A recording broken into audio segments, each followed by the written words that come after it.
First, there are no planned fire alarm tests this evening.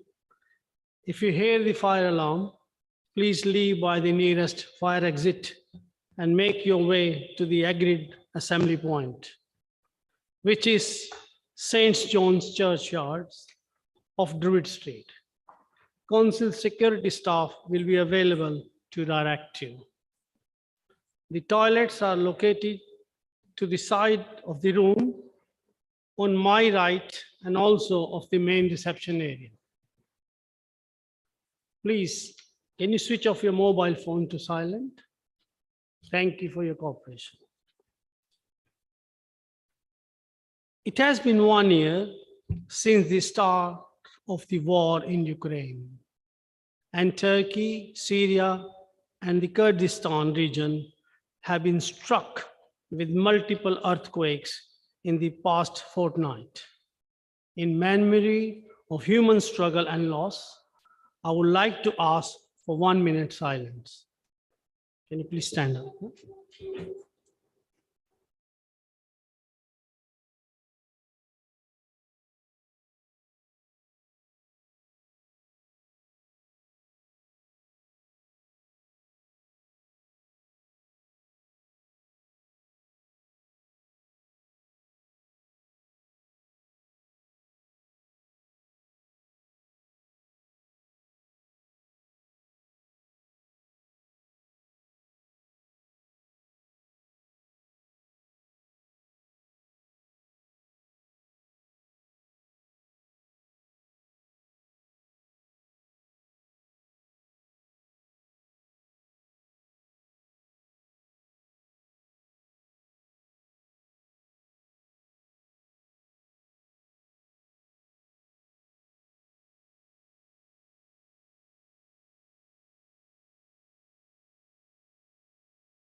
Thank you.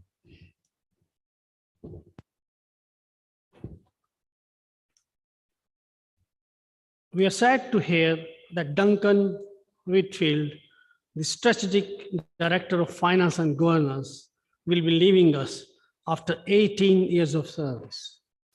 I appreciate the work he has done for Southwark Council, the Mayor of Southwark's Common Good Trust, and the London's Mayors Association, among many other projects.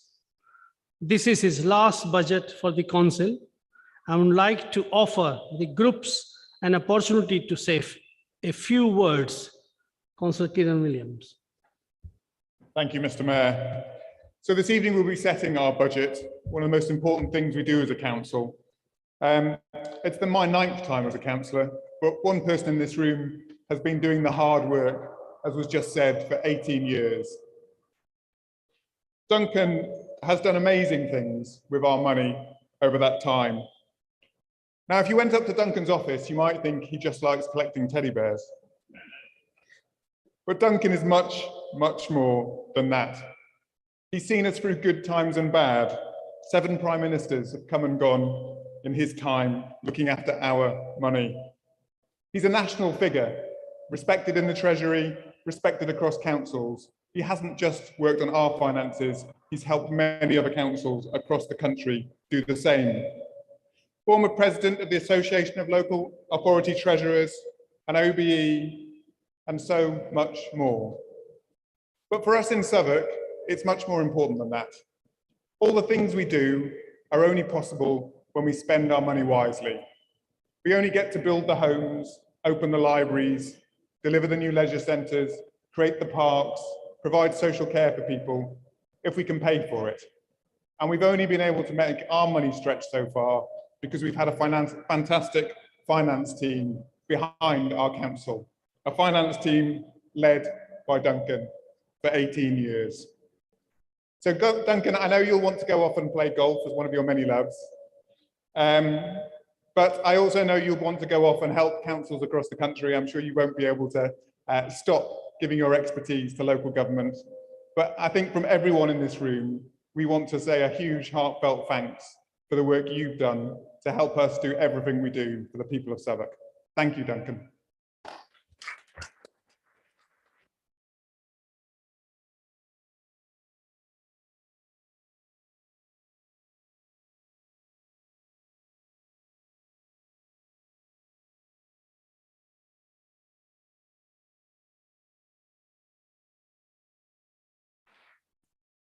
Councillor Victor Chamberlain.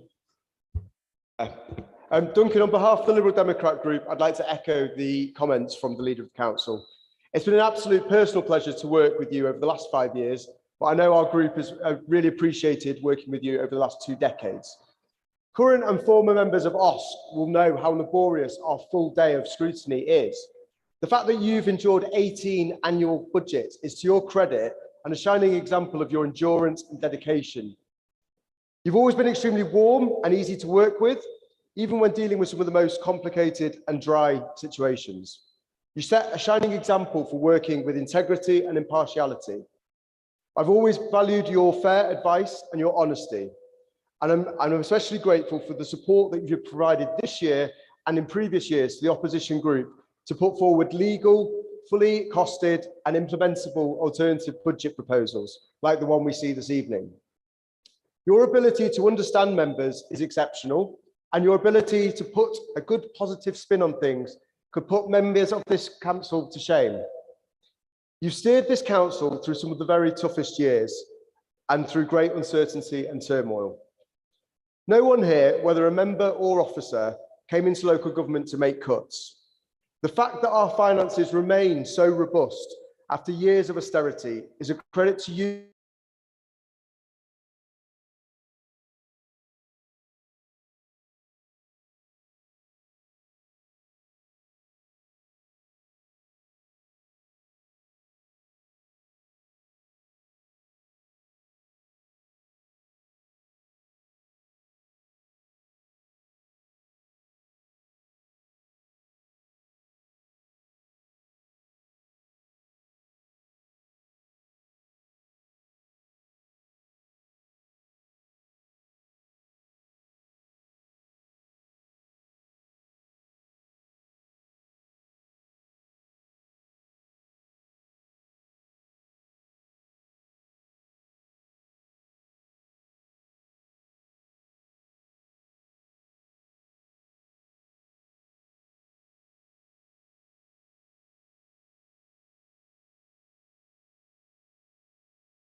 We shall now move on to the meeting's business.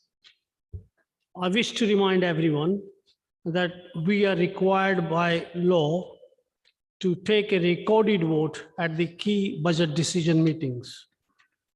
This requirement applies to the final substantive vote on items 2.1 and 2.2. Following consultation with the group whips at the mayor's briefing, the program motion was considered and copies have been circulating. It sets out 9 questions on item 2.1, 5 amendments to item 2.1. I would like to move to the vote on the program motion. Great, thank you. The clerk will now explain which papers have been circulated. Thank you. Thank you, Mr. Mayor, and good evening, Council Assembly. In addition to the papers circulated, we also have supplemental agenda 1, which contains the items 2.1, which is the policy and resources strategy, item 2.2, setting the council tax for 2023-24, and item 2.3, which is the capital strategy and treasury management 2023-24. We also have supplemental agenda number 2, which has the questions on reports and amendments. The following papers have been circulated around the chamber this evening and were also sent by email this evening. Responses to questions on reports, program motion, and nominations for Council Tax Setting Committee. Thank you, Mr. Mayor. Thank you. All councillors have been granted a dispensation by the monitoring officer to vote on the council tax report. Do any member wish to make any other declaration of interest? When making your declaration, can you please specify if it is a disclosable pecuniary interest? No, Mr. Mayor. Thank you. I've received apologies for absence from Councillor Ellie Combo, Nick Johnson, Maria Linforth Hall, Alice MacDonald, Joseph Wambe, Irina Von Weiss, Councillor Barry Hargrove, Councillor Katiza Harper, Councillor Leal Pollock.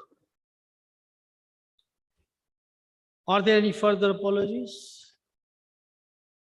No, Mr. Mayor. No, thank you. Can we approve as a correct record the open minutes of the Council Assembly meeting held on 23rd November 2022? Thank you. The guillotine will fall at 10 p.m. There are 9 questions on the report circulated this evening.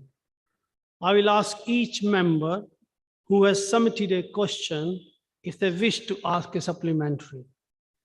Members should ensure that their supplementary questions are genuine questions and not speeches. Supplementary questions must arise directly out of the original question or the reply. Councillor Ellie Combo has given her apologies, so we go to the next question. Question to the Cabinet Member for Communities, Equalities, Finance. Second councillor is Councillor Reggie Apollo. Do you wish to ask a supplemental question? Yes, Chair. Thank you so much, and thank you for the Cabinet Member for providing a comprehensive response to my question. My supplementary question is, does the Cabinet Member agree with me that it is prudent to continue to set aside contingencies whilst we still have very high levels of inflation and interest rates? Thank you, Mr. Mayor, and I'd like to thank Councillor Papula for his supplemental question. I think before I answer it, I think it's really important to note that the settlement we received this year was below the level of inflation, and we've had to allocate a significant proportion of that settlement to cover the increasing pressures of energy costs and inflation. So yes, I absolutely agree with you that it is the right and prudent thing to do, to set aside these contingencies in the current economic climate. But I also want to stress that central government need to acknowledge and recognise the need to fully fund councils for everything that we do to meet these emerging pressures. Time and time again, we step in where government fails, and it is right and proper that they should recognise that and fund us appropriately for it. Thank you. Councillor Ian Wingfield, do you wish to ask a supplemental question? Yes, Mr. Mayor, and I'd like to thank the Cabinet Member for her response. My question is, will the Cabinet Member commit to writing to none other than the Chancellor of the Exchequer and the Secretary of State for Levelling Up, Housing and Communities, asking them for more certainty around local government funding for future years? I'd like to thank Councillor Wingfield for his supplementary question and also for his excellent suggestion as well. And I will ensure that I do write to both the Chancellor of Exchequer and the Secretary of State for levelling up housing and communities. One-year settlements really do not give us any certainty. They do not allow us to plan ahead, and it doesn't give any certainty either to us or to our residents who rely on the services that we provide for them. The government could provide a 3-year settlement, and I think they make a political choice not to do so. At a time when the need for financial certainty for local government finances has never been more important or pressing, we see a Prime Minister who is greatly out of his depth, out of touch, and there's no understanding of real issues that affect our residents across the borough. And time again, over this past decade and the previous decade, it has been local government who have stepped in to hold that safety net for residents and put that net around our most vulnerable residents. So we absolutely do need the certainty of the funding that goes alongside that. Thank you. Councillor Margie Newens, do you wish to ask a supplementary questions? I do. Thank you. And thank you very much to the Cabinet Member for the response. We're all mindful of the huge challenges of becoming a carbon neutral borough and the huge price tag that's attached to that of £3.92 billion. And obviously we hope that some funding will be made available by the government at some stage to help us manage that burden. Can the Cabinet Member please outline the commitments in the Capital Fund, how the commitments in the Capital Fund will be delivered? Thank you. I'd like to thank Councillor Newens for her supplemental question. And it does raise a really important point. The scale and scope of our ambitions on the climate emergency are absolutely tremendous. And as I outlined in my answer to the original question, we have allocated previously £25 million to the Climate Emergency Capital Fund. Although this is significantly below the level of government investment, we need to fully address the climate emergency, and we have received no funding yet again from the government to help us tackle the climate emergency. It will nonetheless ensure that many ecological and carbon reduction projects across the borough are delivered. The challenge here is actually in finding the capacity within the council to deliver those projects around that. And the Climate Change Reserve has funding allocated for this purpose. And I do know that Councillor McCash is going to elaborate that a little bit more on that for everybody in his speech later this evening. Thank you.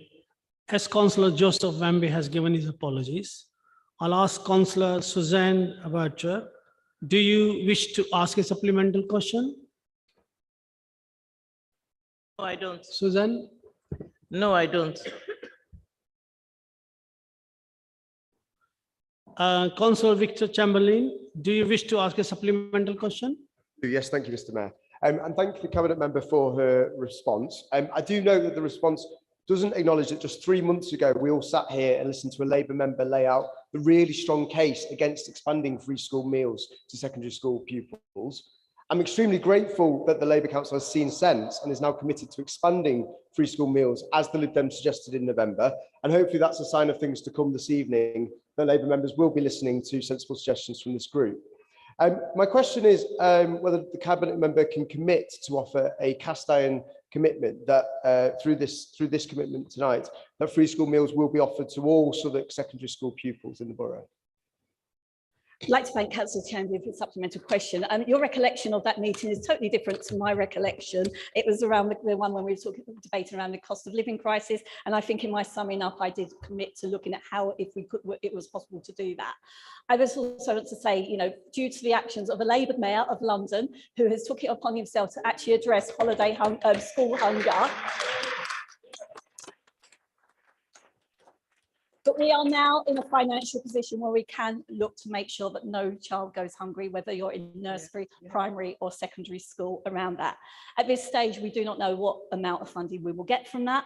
We will commit to look at what we can do with that funding that offsets the money. But we already, being the first ever council to actually commit to free healthy school meals for all primary and nursery school children, to actually look to see what we can do about that. We want to make sure that that as many children as possible, especially those from low income families, are able to get a free healthy school meal and not go to school hungry. And I absolutely recognise the need in secondary school, especially around exams and things that actually distraction of going hungry and the impact on educational attainment that has on that. So you have the commitment in our motion, our amendment, and I do hope sincerely that you will be voting for that amendment tonight, that we are absolutely looking at that. We do not know how much we're going to get yet.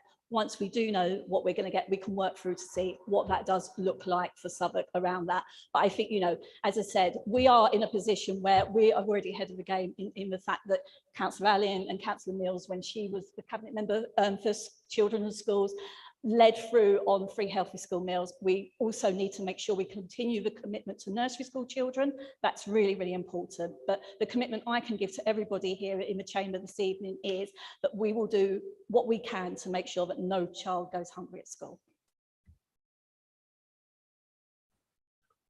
Thank you.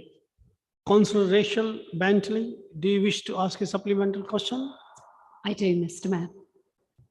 So I only received the answer to my question about 20 minutes ago, but it looks to me like the net revenue that is being made from commercial events and parks is £22,000 plus 10% contribution of some undisclosed figure.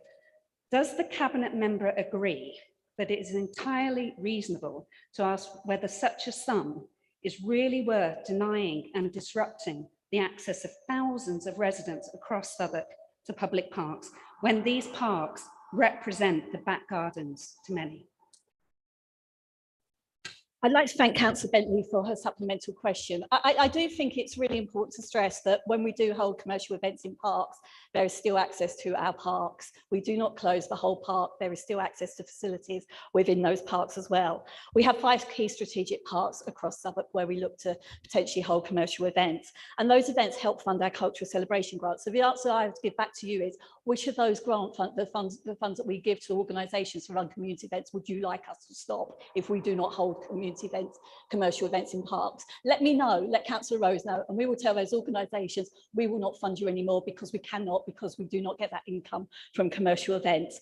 The money also helps to further invest in parks and green spaces. We have a robust consultation process, and through that consultation process, changes are made, whether it be to hours or to parts of the park that can be put back into use.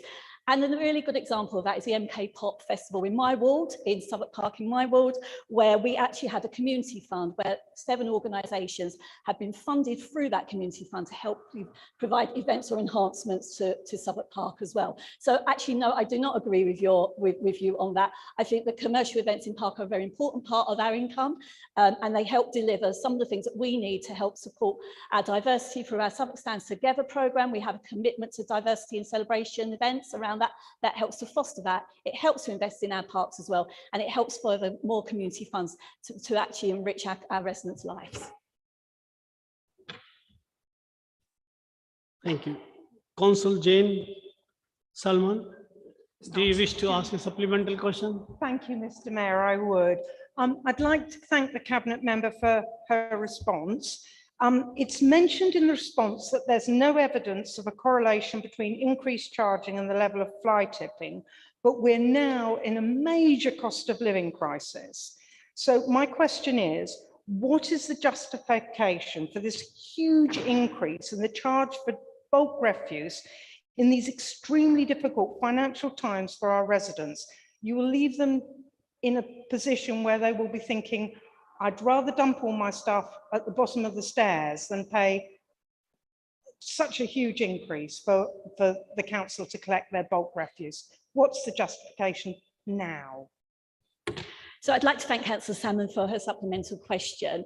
I do think in terms of where we are in bulky waste, I do think it's really important to note that we are in line with other local authorities, and other local authorities are also looking at their fees in their budgets at this moment. But actually our scheme also allows residents to actually dispose of more items than most across London. We allow 10 items at a time. I think there is some work that, that Councillor Rose is doing through our waste strategy that's coming to Cabinet very shortly to look at how we can sort of get that communication out to residents, whether there's pooling to be done, where there's several residents in a block who have bulky waste, you could do that together and sort of highlight that. Other ways that you can dispose of waste as well, because some of the waste that's collected, bulky waste, can be done through those small electrical waste bins that you have, recycling bins around that as well. So I think there are other methods that you can use that don't just rely on using bulky waste. But I think in this time around that, yes, we are looking at an increase, but we are in line with other local authorities. And actually ours is a lot more generous scheme because we allow people to actually dispose of more items for that money around that as well. Thank you. The Cabinet Member for Communities, Equality and Finance will present the report. Councillor Stephanie Cryan, you have 10 minutes in which to speak. Thank you. Thank you, Mr. Mayor. I'm presenting a budget this evening that provides support through the cost of living crisis, that continues to deliver vital service resources to those most in need, tackles the climate emergency, improves our streets and green spaces, and ensures that Southwark is a great place to live and work. After decisions of the last year by the government and over a decade of neglect, the task of local government has never been more challenging. These economic factors have created untold financial misery to millions of people through presiding over the worst inflationary price pressure since the 1970s, allowing interest rates to rise at levels not seen for 15 years, and failing to cap energy costs or tax the excessive profits of energy companies. These combined factors have had a disproportionate impact on the poorest and most vulnerable in our society. Our residents are feeling the pain. Yet against this economic backdrop, we have balanced our budget, and I want to thank everyone who's been involved in that process. In particular, I wish to thank Duncan Whitfield, Tim Jones and Geraldine Chadwick for their support and guidance throughout the process.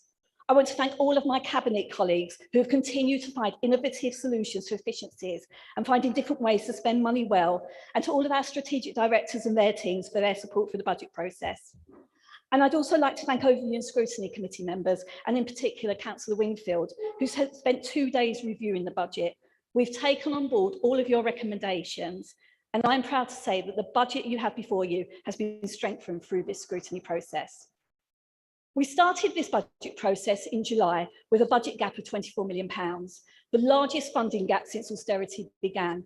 And during this process, there was no clarity as to how this would be funded by the government. The provisional settlement, which should have provided some assurance, was not available until the week before Christmas.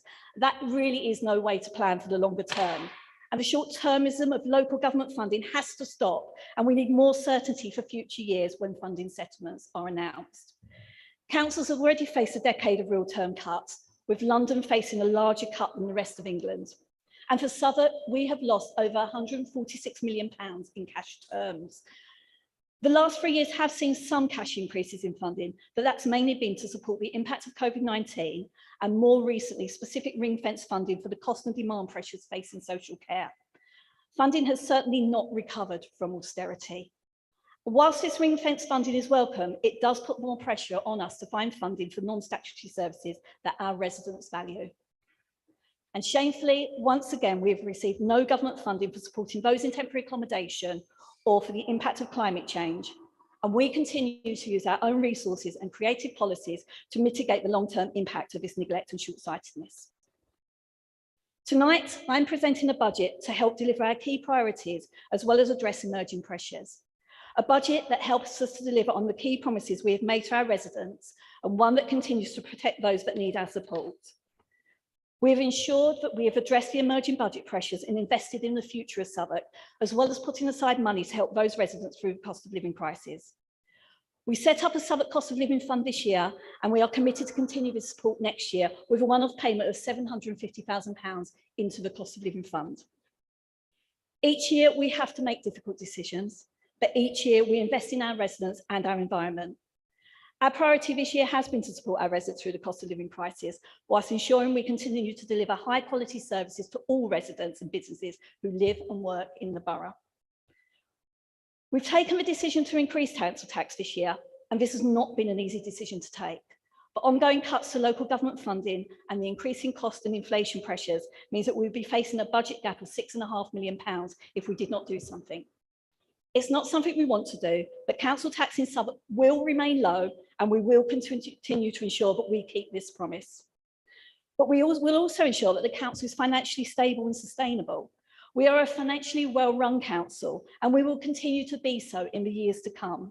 We will not follow the path that this government is following of reckless disregard for taxpayers' money, nor will we gamble with our finances through misguided ideologies. We will continue to be responsible with residents' money, spending every penny as if it were our own. And whilst most other councils have reduced their support for council tax bills, our council tax support scheme has continued to preserve the same level of generosity as when it was first introduced. This will support around 24,000 of the lowest income households in Southwark at a cost of around £23 million. Every year, we carefully consider how we can support those who are the most vulnerable. The budget includes our third cumulative equality impact analysis that shares our approach to strengthening and embedding equalities into everything we do. The plan sets out what we are going to do as a borough to advance equalities and tackle discrimination in all forms, whilst at the same time identifying where impacts are felt and how we tend to mitigate against these. And we've also published a climate impact statement, which sets out an update on where we are and what we're doing. And for the first time, the council's made a line-by-line assessment of all the proposed budget lines for the climate impact, and we will further look to how we can strengthen this information over the coming year. Mr. Mayor, this is a budget of ambition and aspiration. Through our budget amendments, we are building on our commitment as a right to food borough by investing in a major new pilot programme to ensure that all students at Southwark secondary schools have access to healthy, nutritious food. We will fund this through the saving to the council that will result from the GLA paying for free primary school meals in 2023 to 24. And I want to thank our Labour Mayor of London, Sadiq Khan, for the commitment he has made to help tackle school hunger. This is what Labour can achieve in power through local and regional initiatives, and just one of the many reasons why we need a Labour government. We're investing £3 million into the cost of living fund reserves to support our holiday meals programme for children on low-income families up to Easter 2024. And we'll be trialling a pilot to tackle food insecurity amongst our older residents funded from our public health reserves. We will be stepping in where the government is continually failing, ensuring that no child goes hungry and that no older person has to make the decision between eating or heating their home. We will help 20,000 households on low incomes over the next year with the continuation of the £100 vouchers through the cost of living fund. And we'll do this by transferring £2 million from the Fair Funding Review and Levelling Up Reserve into the cost of living reserve fund. We'll also champion workers' rights by launching a campaign to make sure that Southwark residents know their rights at work and the benefits of trade union membership, as well as committing a one-off payment of £250,000 over 3 years to set up a living wage unit, as we know the value of trade union membership and the need for a fair day's pay for a fair day's work, especially during the cost of living crisis. We have ambition for Southwark, and as we launch our Southwark 2030 listening events in partnership with residents, businesses and other organisations, we want to collectively shape our borough for the next decade and beyond. And that is why we are committing £3 million to a new Southwark 2030 fund to help deliver the things that people tell us are important to them. And this will help strengthen the shared commitment to make Southwark a greener, fairer, safer place to live and work. We also know that people value our commitment to tackle the climate emergency and to keep our streets clean and tidy, as well as promoting walking and cycling across the borough. To support this, I'm pleased to announce that we will be investing £2 million from the Highways and Parking Climate Emergency Projects Reserve to achieve this through Streets for People. And I'm particularly pleased to announce a commitment to fund enhanced graffiti and fly tipping removal services as part of this work. And our final amendment is to set up a fund to celebrate and commemorate the 75th anniversary of the arrival of the Empire Windrush and the contributions to Southwark made by the Windrush generations and generations of people from the Caribbean. We will make £75,000 available by transferring funds from the Leaving European Union Risk Reserve. And I look forward to attending some of the celebrations and hope that everyone in this chamber is able to celebrate this milestone anniversary. And this is a budget that continues to protect key services and invest in the principles of municipal socialism. We are bringing our leisure centres back in-house later this year, redesigning service delivery and transforming these into community health hubs to promote the health benefits of physical activity. We continue to invest in our parks, having invested over £9 million in our parks and open spaces for our capital programme over the past year. And we've increased our provision of playgrounds and made them more accessible. We've committed to once again keeping all of our libraries open. We've not yet had to close the library and we will not do so. And we will be opening a new library this summer with the Una Marsden Library on the Aylesbury estate. Our libraries are now so much more than just about books. They also provide a vital resource to so many of our residents by allowing them access to the internet, to an extensive programme of events and to quiet spaces to work and study. Now, there is still significant uncertainty in the economic outlook over the next few years. At the same time, the council continues to face demand from the cost of living crisis and additional pressures to support the most vulnerable, those requiring social care and those faced with homelessness. If we look forward to next year and the years after, what is certain is that they will be uncertain. Planned social care reforms have been indefinitely delayed. Money earmarked for these reforms has been recycled to deal with the current inflationary and demand pressures in social care. So where will the money come from the reforms that were promised? The government neither knows nor cares. But despite these challenges, we remain committed to delivering services for our residents and ensuring we support the most vulnerable in line with our council delivery plan and the promises we made last May to tackle inequality across the borough.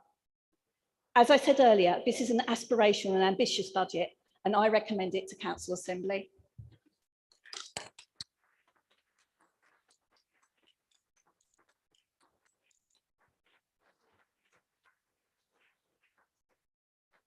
Thank you. The majority opposition spokesperson to respond. Councillor Victor Chamberlain, you have 5 minutes in which to speak. Thank you, Mr. Mayor. As I mentioned earlier, none of us stood for council to make cuts to the vital services that our residents rely on. We unanimously and unequivocally condemn the cuts that the Tory central government are forcing upon this council. And we are united across the council to make sure that we're delivering for our residents. And we do know that that doesn't come cheap. I'd like to welcome Amendment D, which makes sure that we are delivering the universal free school meals that Liberal Democrats put forward in November. We absolutely agree with the administration that no child should go hungry in this borough. Mr. Mayor, you'll remember that just 3 months ago, Labour members were saying that there was a really strong case against ensuring all children and young people receive free school meals. I'm really pleased to see the administration has had a change of heart and is now putting residents at the heart of their politics ahead of cheap party politics. I'd encourage members opposite to dwell on that journey and to remember that no party has a monopoly on good ideas. And I would encourage you to support Liberal Democrat amendments A, B and C tonight, which do just that. Whilst admirable on many fronts, the Labour budget simply isn't good enough and is making some of our most vulnerable residents pay. It's unacceptable that you are still proposing unnecessary cuts to respite care and vital social services. The council's own equality impact assessment showed that the lines that are being removed by Liberal Democrat Amendment B will have a negative impact on service users. The Independent Equalities and Human Rights Panel raised their deep concerns about the impacts that these cuts would have. The Cross-Party Overview and Scrutiny Committee called on the administration to think again. And since then, numerous members of the public have written into the Cabinet and councillors to ask for a change of heart. Despite all these protestations, the Cabinet is ploughing on regardless, choosing to ignore requests for independent evidence from the Equalities and Human Rights Panel, or to listen to the legitimate concerns about the impact that these cuts will have on some of the most vulnerable members of our society. Thankfully, the amendments that are being put forward by the Liberal Democrats will address some of the failures of the administration's budget. We have closely examined each one of our proposed amendments and gone through each one of the council's expenditures with a fine-tooth comb to find efficiency savings that do not hurt frontline services. I would also like to thank Duncan and the team again for the support that you provided to the opposition group. Our proposal, Mr. Mayor, as you will see from the report, is fully costed, it is legal, and it is implementable. Liberal Democrats are providing this council with the opportunity to freeze council tax this evening, whilst protecting our council tax base in future years. We're proposing an opportunity to prevent cutting vital services that our residents so urgently need. And what's more, we're showing how we can do that at a time while still being investing in tackling the climate emergency and rolling out cycle hire across the borough. Mr. Mayor, we all know council tax was conceived and remains a regressive tax that hits those that are already struggling the hardest. It's deeply unfair and it's a reprehensible way of raising funds. And it's shameful that councils up and down the country are still forced to use this as a way of funding vital services. But we do not think that Southwark is left with no other option. That's why we've looked further than this administration to find alternatives which are both financially viable and legally sound, and which will protect household budgets and finances at a time when they're under pressure. Instead of raising the regressive council tax, we propose to make better use of council assets, such as these empty offices all around us, and to reduce the money that councillors, yes, including Liberal Democrat councillors, are paying themselves. Some of our colleagues are being paid thousands of pounds to chair just a handful of meetings each year. Others are being handsomely rewarded for having to resign or be sacked from cabinet. Others are on the front bench despite having very little to do. That's not the example we should be setting at a time when residents are having to make serious sacrifices. It's a question of smart budgeting, Mr. Mayor, and prioritising frontline services. Our proposals have been validated by the council. It is fully costed and realistic.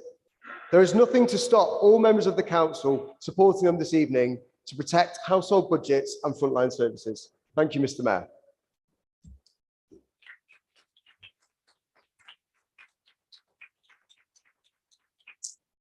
Thank you. There are 5 amendments to this report.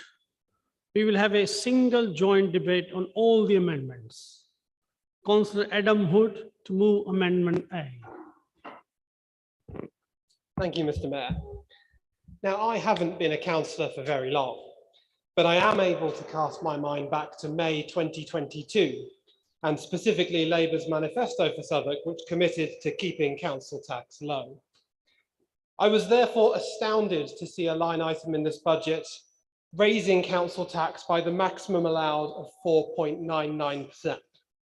Not only is this tone deaf at a time of a cost of living crisis, it's also insulting to residents of Southwark, many of whom may have voted Labour under the promise of keeping council tax low.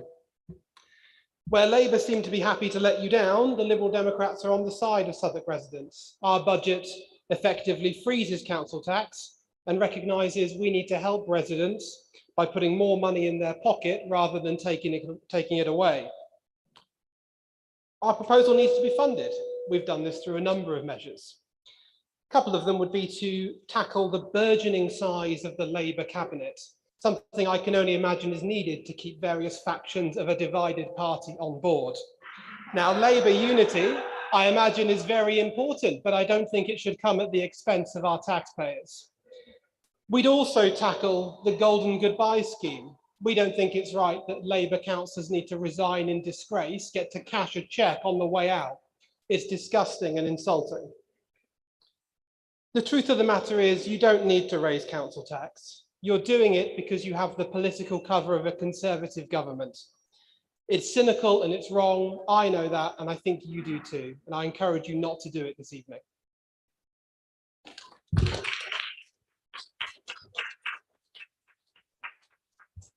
Thank you. Councillor Rachel Bentley to second Amendment A. You've got 3 minutes. Thank you, Mr. Mayor. I'm going to start with 2 uncontroversial statements. Firstly, I do want to commend everyone who's worked on this budget and the amendments. It's hard work, it's serious work, and nobody takes it lightly. And above all, I want to echo the thanks to Duncan Whitfield for his service. This is a better council for his leadership and dedication. And secondly, let's be absolutely clear. The perilous state of this country, economically and socially, lies firmly at the door of this appalling Conservative government. They need to be banished from office together with their destructive policies as soon as possible. And you'll get no argument from me about the dire state of local government finance in the UK. Council tax and business rates are not fit for purpose. Council tax is deeply regressive, it's outdated, it's inadequate for the scale of service demand. And I hope that any future Labour-led government will have the moral courage to reform it, although Sir Keir Starmer's timid proposed policy agenda hasn't yet been inspiring. Let's hope he finds his lion heart soon, because I suspect nobody in this room wants a Tory-like agenda. But my point today is I understand you've had to make hard choices with this budget, but that does not make them the right choices. Raising council tax by the maximum of 4.99% without additional support is the wrong choice. And likewise, your Labour colleague, Mayor Sadiq Khan, is also wrong to raise the London-wide council tax by 9.7%. Households across Southwark are struggling, not just those we know about and can get support to, but those who are no longer just about managing, those with no recourse to public funds, and those for whom this will be the tipping point to their household budget. It will further weaken our economic and social foundation here in Southwark, pushing more people into debt and sucking funds out of our local economy. Raising council tax by this maximum amount may have been more palatable if residents felt they were getting value for money. But Southwark is the 8th most complained about council in the UK. And if your inbox is like mine, you'll know that's hardly a surprise. And perhaps it's ungracious to note, but I will anyway, that not one Lib Dem run council is on that list, but 3 feature on the least complained about councils. Food for thought, I'd say. So I urge you, stop frittering funds on pet projects and endless strategies and get back to basics. Spend Southwark residents' money well. We've given you an alternative in this amendment. The books can be balanced without piling more pressure on struggling residents. I ask you make the right decision and support this amendment. Thank you, Mr. Mayor.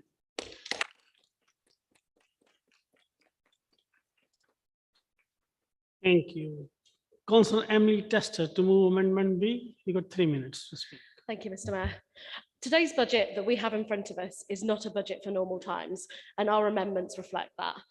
We all know how much this cost of living crisis is affecting our constituents. Certainly in my ward, I know that most of our residents visiting at surgeries are struggling with rising prices and stagnating wages. For a party that purports to care for the most vulnerable people in society, this Labour budget contains huge cuts to services these people rely upon.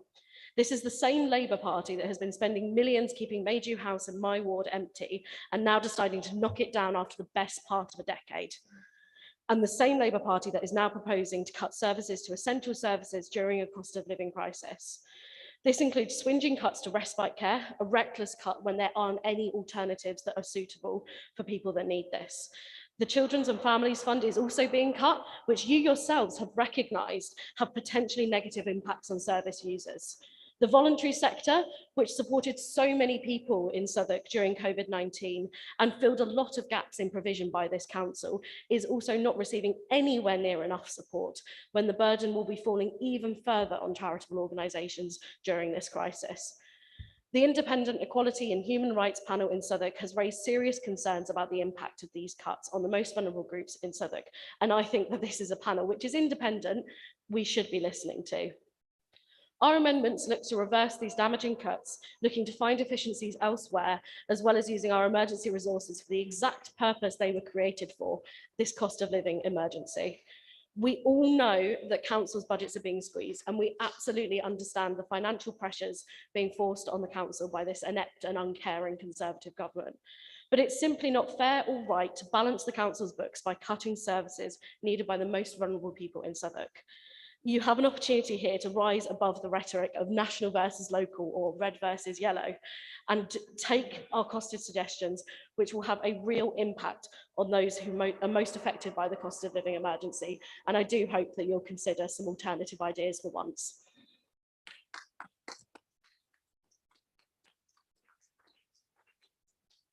Councillor David Watson to second Amendment B. Thanks, Mr. Mayor. As my colleague has said, it's simply wrong to balance the books on the back of those who most need the council's help. There's money to be saved elsewhere, as my colleagues have outlined. These amendments would protect key services for vulnerable groups. For example, our amendment would remove cuts to the short breaks provision, which provides respite for carers. People looking after their loved ones are doing a remarkable job, often in very difficult circumstances. They face huge pressures, including struggling to balance paid work with caring responsibilities. Many are doing work and providing support that would otherwise fall to council services. Supporting them is right and a good investment. In this maelstrom, short breaks provides invaluable support for carers' mental health and their well-being. Carers are an integral part of the Southwark support team. They don't deserve this cut. Residents have told us how important this support is to them. They've told us this is a reckless cut and there's no sufficient alternative. So I implore councillors to protect this funding. This amendment would remove cuts to the pause service. As colleagues know, this is incredibly important for women who've had children removed from them in care and put into care who might otherwise be at risk of repeat removal. It supports them to pause and take control of their lives, breaking a destructive cycle that causes them and their children deep trauma. This is not the place to make cuts. In recognition of the vital role played by the voluntary sector, our amendment would create an additional and enhanced voluntary sector support fund, which we would work with voluntary sector organisations to allocate rather than pitting them against each other in competition for limited funding. The voluntary sector is already plugging the gaps in Southwark's support network, and the burden on them will only be increased as services are cut further. They deserve recognition and they deserve our practical financial support, Mr. Mayor. Our amendment would also reverse the proposed cuts to children and family services, clinical service capacity, safeguarding and corporate parent services, the youth offending service, supporting people who would otherwise end up reoffending, vulnerable people at risk of criminality. There are myriad places this money could be found elsewhere. For example, increased enforcement action on fly tipping. My inbox is full of emails from residents sending me pictures of rubbish that lies uncollected on the streets. Generating additional income through increased parking and commercial waste charges, actually collecting the council tax already due rather than raising it even further, or adopting a more ambitious on-street advertising revenue target. These vital support services should be protected and enhanced by any progressive administration. So I urge councillors to support this amendment.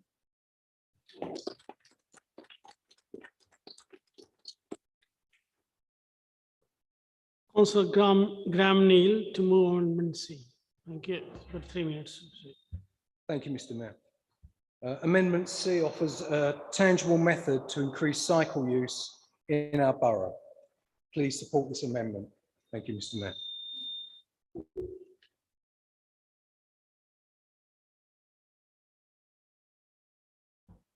Thank you.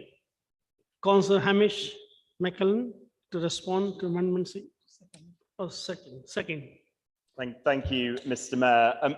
I was struck by Councillor Williams reminding me earlier in this meeting that this is his 9th budget meeting. I think it's my 9th budget meeting as well. And if I've counted correctly, I think it's my 48th Council Assembly meeting over those 9 years. And, you know, as I reflect back on those many hundreds of hours of delightful debate that we've spent in this chamber over that time, the one meeting and the one moment that I am most proud of was a little under 4 years ago, when in March 2019, we unanimously voted to declare a climate emergency. And I'm incredibly proud that we took that step together as a council. And I'm delighted that in, I think, pretty much every meeting, certainly of Council Assembly, and I dare say in this building since then, there has been reference to the climate emergency or its similar buzzwords, whether we're talking about active travel or greener communities or safer streets. It's good to see that on the agenda in this council. But sadly, for too long, there has been a lot of talk, but not as much action and not as much investment. I'm struck by the fact that there is so much money sitting in the council's highways and parking climate emergency projects reserve fund. Why is it there? Why is it not being spent? The clue is in the word emergency. It's about taking action now. There's already been mention today about rising inflation and the pressures that's having on the council's finances. Well, let's spend the money we've got. Let's not allow it to devalue itself further in years to come. One way we could be spending that money is by investing in the cycle hire scheme in our borough. It's something that I've campaigned on throughout my time as a councillor, and I was so pleased a couple of years ago when the scheme was extended into Bermondsey with 5 new docking stations and a couple more that have followed since then as well. It's great to see, and I applaud that investment. But why is it that when you look at a map of the cycle hire scheme in London, there's still a massive gap in the middle and the south of our borough? There's no good justification for it. And in absence of TfL taking any steps to invest in those docking stations, we as a council ought to do that ourselves. It's a great way to get people travelling by cycle rather than by road. Let's give them the means to do it, make it affordable and make it accessible. So I urge you to support this amendment tonight. Thank you.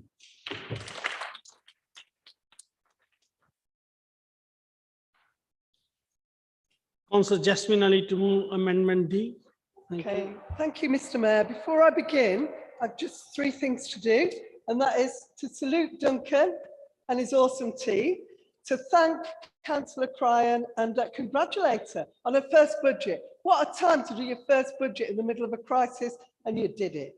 And the third thing is to, a couple of things really for the opposition, and that is to assure you that the pause team and youth offending team are not being taken out. They will still be running, and we are committed to those. And the other thing I wanted to do was to remind you that when we opened up free healthy school meals in our primary schools, that you argued against it. Anyway, that out the way, I wanted to say, tonight, I want to talk about two words that should never be spoken in the same sentence: hunger and schools. I am proud to join my ward colleague Chloe in bringing to you Amendment D.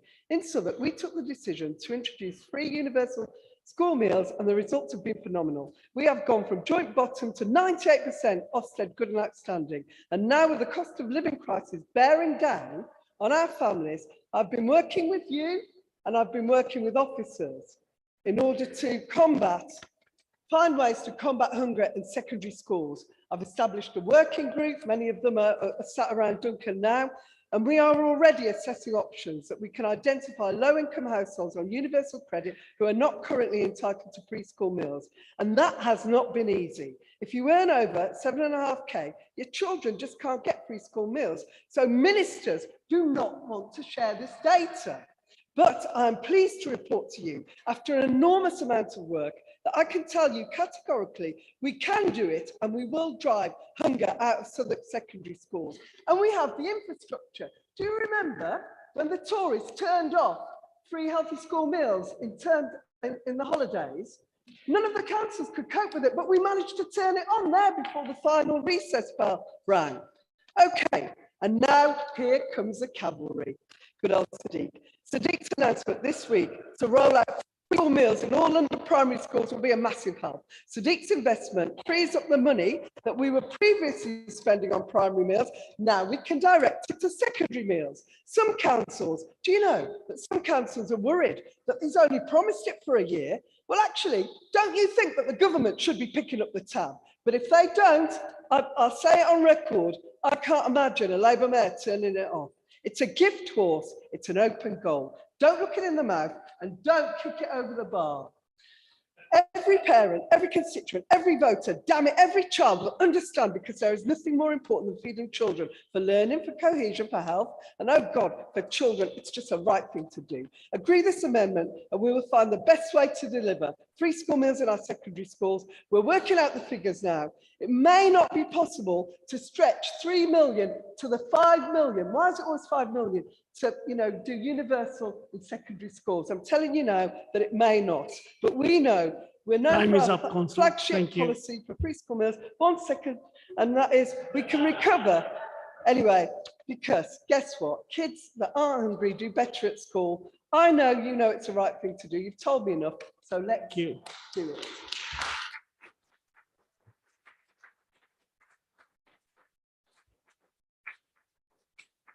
Councillor Tomlinson to second Amendment D.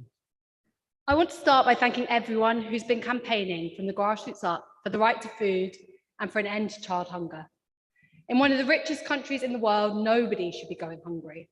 But after 12 years of Tory rule, millions of children are living in poverty, with many coming to school hungry in the morning and going to bed hungry at night. That's why I'm grateful to everyone who's campaigned on this issue, from Marcus Rashford and the National Education Union to right to food campaigners across the country, like Rotherhithe nutritionist Sharon Noonan-Gunning, who is an incredible advocate locally for the right to healthy, nutritional food for all. These campaigners have been raising awareness of the devastating impacts of child poverty and the many benefits of free school meals, with research showing that they boost health, behaviour and attainment. And while, when it comes to Rishi Sunak and Jeremy Hunt, the message might not quite have gotten through yet, our Labour Mayor Sadiq Khan's recent announcement shows that he has been listening. I'm proud he's stepping in where the Tory government is failing, by funding free school meals for all primary children in London. And I'm proud of Southwark Council too, and my ward colleague Jasmine Ali for leading the way on the right to food. For over 10 years, we provided free school meals for primary children, and now we're piloting them for secondary kids too. Until recently, I was a teacher in a Southwark primary school, so I've seen the real difference free school meals can make. Because in the years I've spent teaching across London boroughs, I've seen the pernicious effects of rampant child poverty. I've seen too many children come to school too hungry to learn. I've seen kids given only bags of crisps for their lunches or fed only pot noodles for dinner. So I know how important it is that children are given a free, healthy, warm and nutritious meal for lunch every day. And where we can, I know how important it is that free school meals are given to every child, because means testing leaves too many kids slipping through the net, and it brings stigma too. And no child should be left feeling ashamed because their family can't afford to feed them. And because hunger doesn't magically drop off when children hit year 7, it's absolutely vital that we're now extending this policy to secondary children too. But I'm sure everyone here tonight will agree we need to go further. If London primary children get free school meals, then children in Salford and Swindon should get them too. And if we're giving free school meals to secondary pupils in Southwark, then we need to give them to secondary pupils in every borough and every council across the country. So let's keep up the pressure on all political parties to adopt this policy nationally, and let's make sure every child across Britain gets a free, healthy meal in school each day.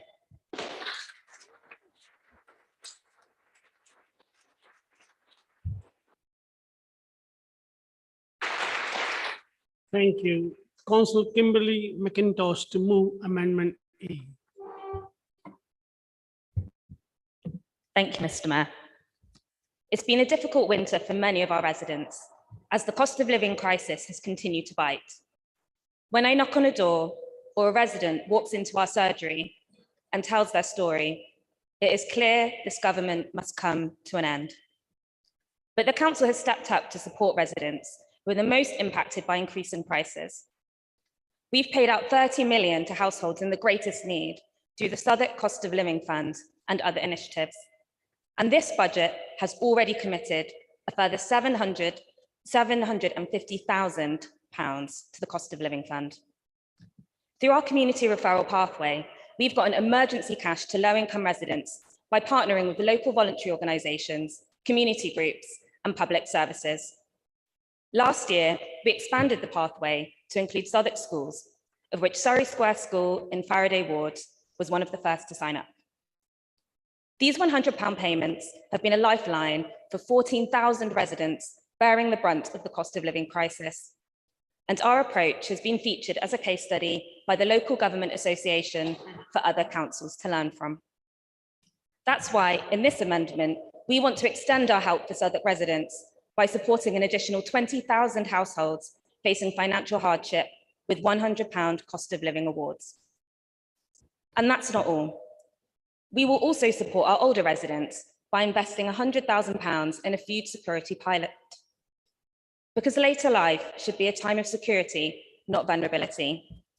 But this is not the case for those affected by the Windrush scandal, a mostly older cohort of people from Commonwealth countries, particularly the Caribbean, who lost their jobs, homes, and access to healthcare because of the hostile environment policy.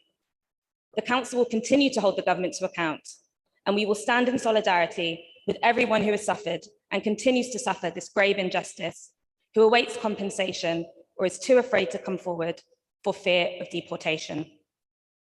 The 22nd of June will mark the 75th anniversary of passengers disembarking the MV Empire Windrush at Tilbury Docks, signalling the start of the large-scale migration that brought my family from Jamaica to the UK.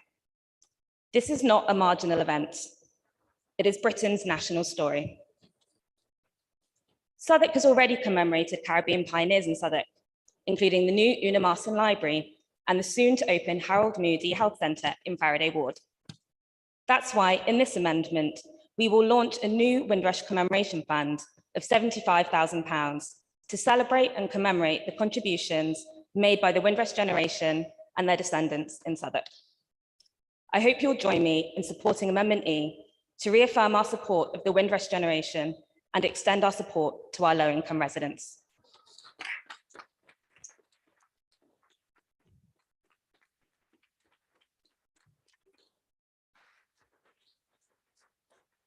Thank you. Councillor John Bettesod to second Amendment E. Thank you, Mr. Mayor. In 1955, my grandmother arrived in this country from Portland, Jamaica, and like many others from the Caribbean, settled in South London, working as a nurse and then in care homes for 40 years. Now, things were not easy for that generation. They faced discrimination when looking for jobs, challenges when finding housing, and suffered overt racism. But they worked hard. They integrated themselves into the community. Places like Camberwell, Peckham, and closer to my ward in Kennington were a hub for the Caribbean community, which contributed so much to the vibrant borough we call home. Now, the Home Secretary has recently announced plans to backtrack on their commitments to right the injustices from the Windrush scandal. So while the Conservative government break yet another promise, I'm proud that we are valuing the contribution of the Windrush generation in Southwark with £75,000 worth of funding to celebrate and commemorate the 75th anniversary of the arrival of the Empire Windrush. Now, this amendment doesn't just look back, it looks forward as well. We all know what a great place Southwark is to live, as do those we represent. Improving education standards, thousands of new homes built, and protecting and utilising our parks and green spaces are all things that we can be proud of.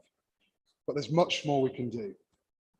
The launch of Southwark 2030 provides a great opportunity for everyone in this borough, local people, community groups, businesses, unions, and public services to share their ambitious hopes for the future and feed into one vision. £3 million worth of Southwark 2030 funding will turn ideas from the community into reality and support people through any future crisis that arise, as we did through the COVID pandemic and as we're doing right now through the cost of living crisis. Part of looking forward is making sure Southwark is safe, as a safe and healthy place for children and young people to grow up in. As an inner London borough which suffers so much from pollution, the climate emergency is clearly one of the biggest challenges we face. To reduce carbon emissions from transport, we need to make walking more appealing and encourage people out of their cars onto two wheels. Cities across Europe have shown a very simple equation here. More cycle lanes plus more cycle storage means more people will cycle. This is why I support the investment in active travel projects, the focus on safer school journeys and better air quality included in this amendment. So to summarise, this amendment provides support for the Windrush generation, funding towards community ideas over the forthcoming years, and a commitment to create a safer and healthier borough for our young people. These are all things I hope we can agree on, and I hope you'll support this amendment. Thank you.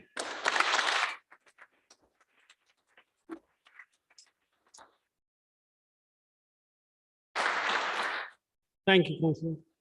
I have a list of members who wish to speak. So I'll call Councillor Sunny Lamb.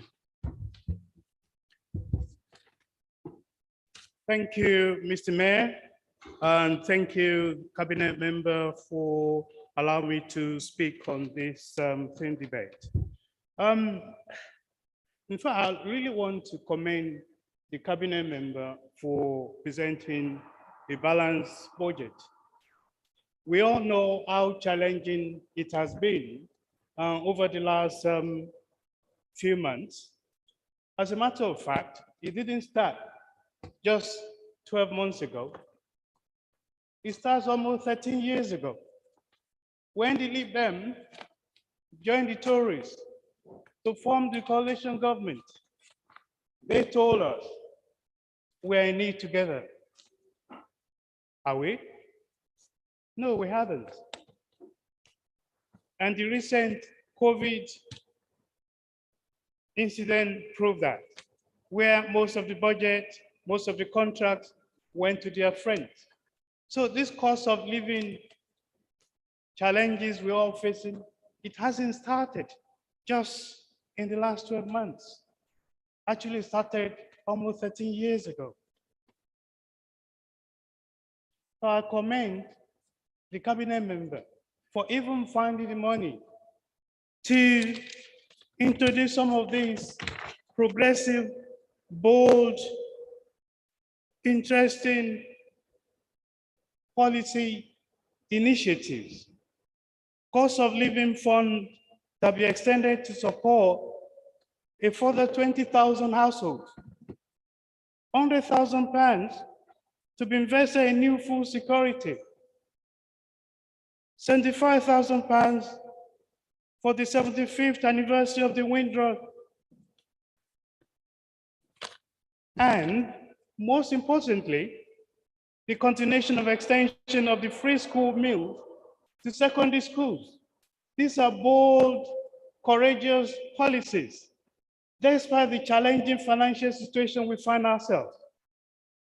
I commend you, even for your first budget, to be able to do that.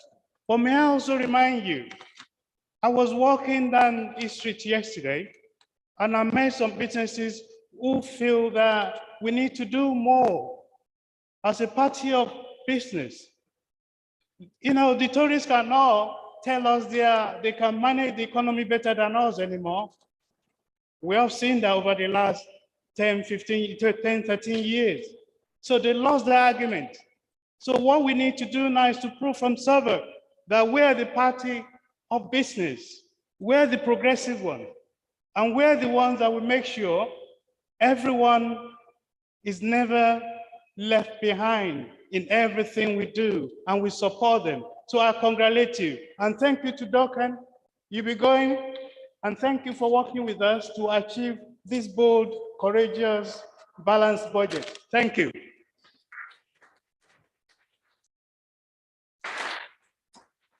Thank you, Council. Council James McCash. Thank you very much, Mr. Mayor. I am so proud to be a resident of Southwark, the best borough in the greatest city in the world. But before I arrived here, I lived in Nottingham. Now, our budget tonight is, of course, driven by the needs and aspirations of the people of Southwark, not of Nottingham. But nonetheless, it does remind me of my hometown's most celebrated citizen, Robin Hood. Have you ever noticed how much Southwark Council resembles Robin Hood? After all, we are both committed to the redistribution of wealth, taking from the rich to give to the poor, and we are both forced to raise our funds creatively. Robin Hood, of course, relied on quite crude methods. He and his band of merry men lived in the trees and slit the pockets of wealthy tyrants to fund their social projects. So the council doesn't do that. But with limited powers and tight budgets, we too must be innovative when we raise our funding. Let me tell you how. In my own portfolio, we will raise funds from those most able to pay, increasing the rents on big businesses, better collection of community infrastructure funding, and for the first time, we will claim every single penny that we are owed from the private developer Lend-Lease for the Haygate estate regeneration. And how will we spend it? Well, my colleagues have already covered some of the amazing work contained in this budget. I'll focus on the climate emergency. Councillor McCallum, oh, he's gone. Robin Hood would approve, and not just because he loved trees, because taking action on the climate is a question of social justice. Protecting the most vulnerable in our borough from eye-watering energy bills, and protecting the most vulnerable in the planet from floods, famine, and fire. Much of our work on the climate is, of course, the capital spending. We've created many funds, climate capital, green buildings, and tonight, Streets for People. But as a council, we have become a victim of our own success. We have so many climate projects that we are struggling to implement them all. And that is why tonight, my friends, I'm announcing £500,000 to double the size of the Climate Change Fund team for the next 2 years. Funded from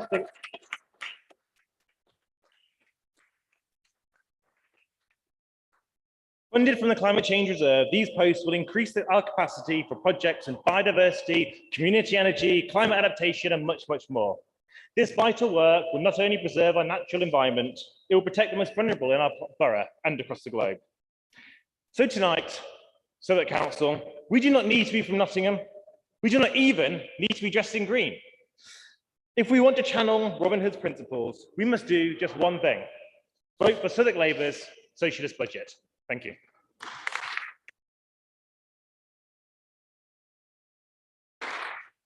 Thank you, Council. Council Betham Roberts. Thank you, Mr. Mayor.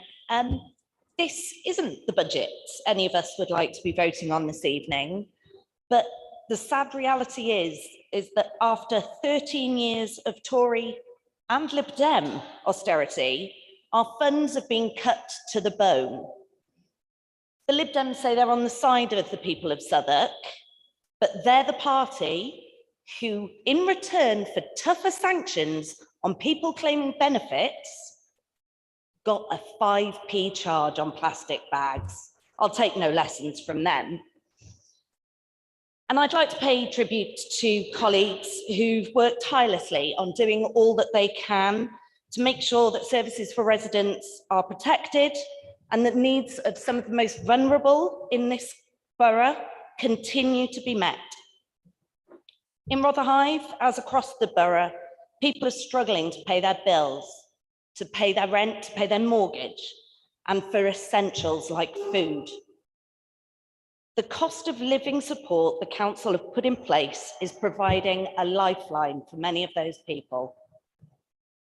And we all know that charities across Southwark have stepped in where central government have failed. And I thank them for all the work that they've done. And I'm glad to see the £200,000 commitment to insulate some of that voluntary sector from inflationary costs.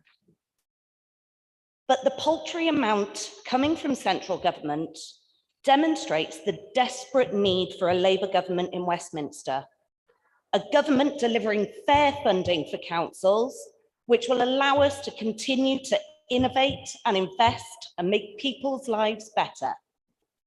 In conclusion, I will be supporting this budget and thank the Cabinet members and officers for all their hard work on putting this budget together. Thanks.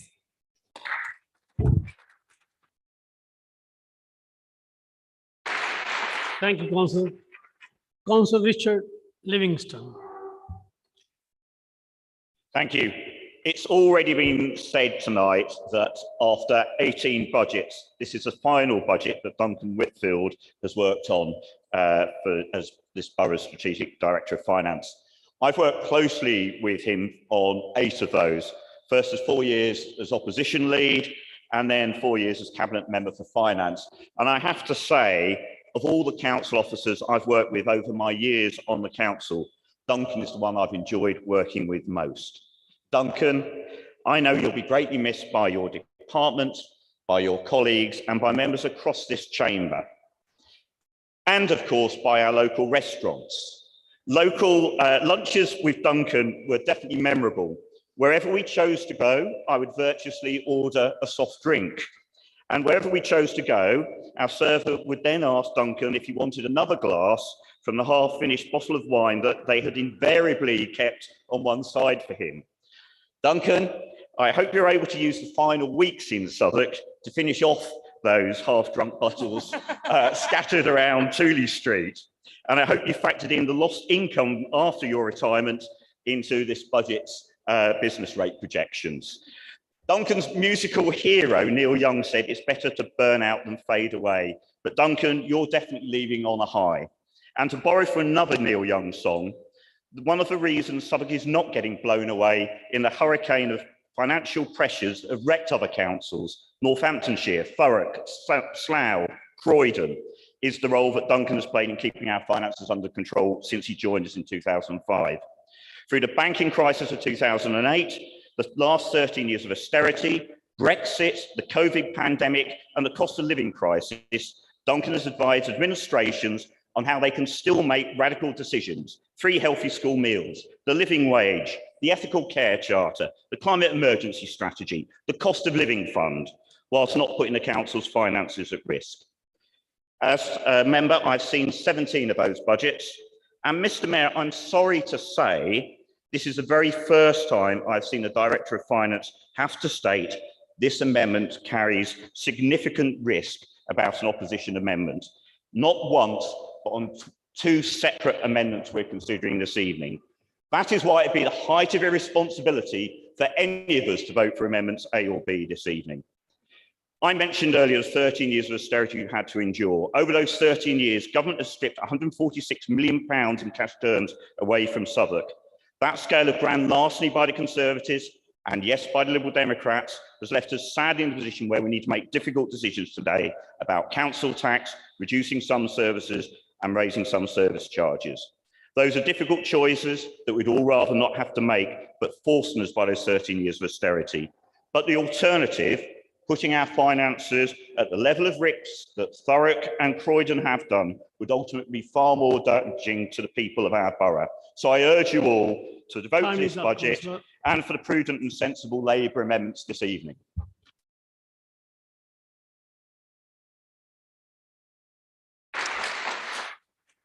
Thank you. Councillor Portia Muwangiange. Thank you, Mr. Mayor, and thank you to Councillor Cryan and Duncan for all the work that they've done with this budget. I'm going to be quick and short today. Our Prime Minister admitted to undoing the work that the Labour government did to ensure financial support for underprivileged areas in the UK.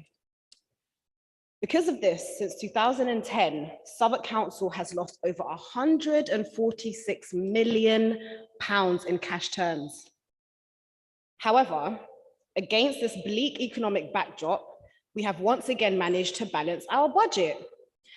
And not only have we been able to do that, but we continue to introduce initiatives like the £3 million Southwark 2030 fund that not only continues to support our local people, but empower them. We will not allow the lack of support from the Tory government to stop us from showing up for our local residents. Thank you.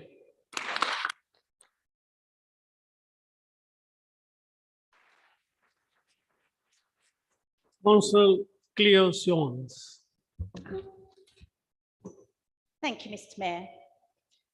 Our epic 2-week journey sailing 4,000 miles across the Atlantic Ocean was a daunting but exciting voyage of discovery. However, when we arrived at Southampton, we realised our pretty colourful dresses, thin shirts and shorts were no protection from the freezing morning drizzle. But Marmee was waiting for us on the quayside, gazing up at us like an angel, and thank goodness she had brought some warm clothes for us. My first impression of England was the myriad of greens of the fields and trees as the train chugged towards London. Eventually, they were replaced by grim-looking buildings shrouded in fog and Waterloo Station. All so disorientating. Llewellyn Benjamin coming to England. Colleagues, my parents left the sunny Isles of Antigua, West Indies, to make the treacherous journey across the seas. And just like Llewellyn, those before her and since were inspired by those courageous men, women and children, our pioneers, who landed on these shores as they disembarked Empire Windrush ship. My mother arrived to join the NHS and pursue a career in nursing, whilst my father joined the Royal Air Force and eventually qualified as an aircraft ground engineer. Life was not easy for my parents initially, despite the fact that they were invited and indeed arrived to employment. They were faced with hostility, resentment in a climate of entitlement. Remember, Caribbeans came here to help rebuild Britain,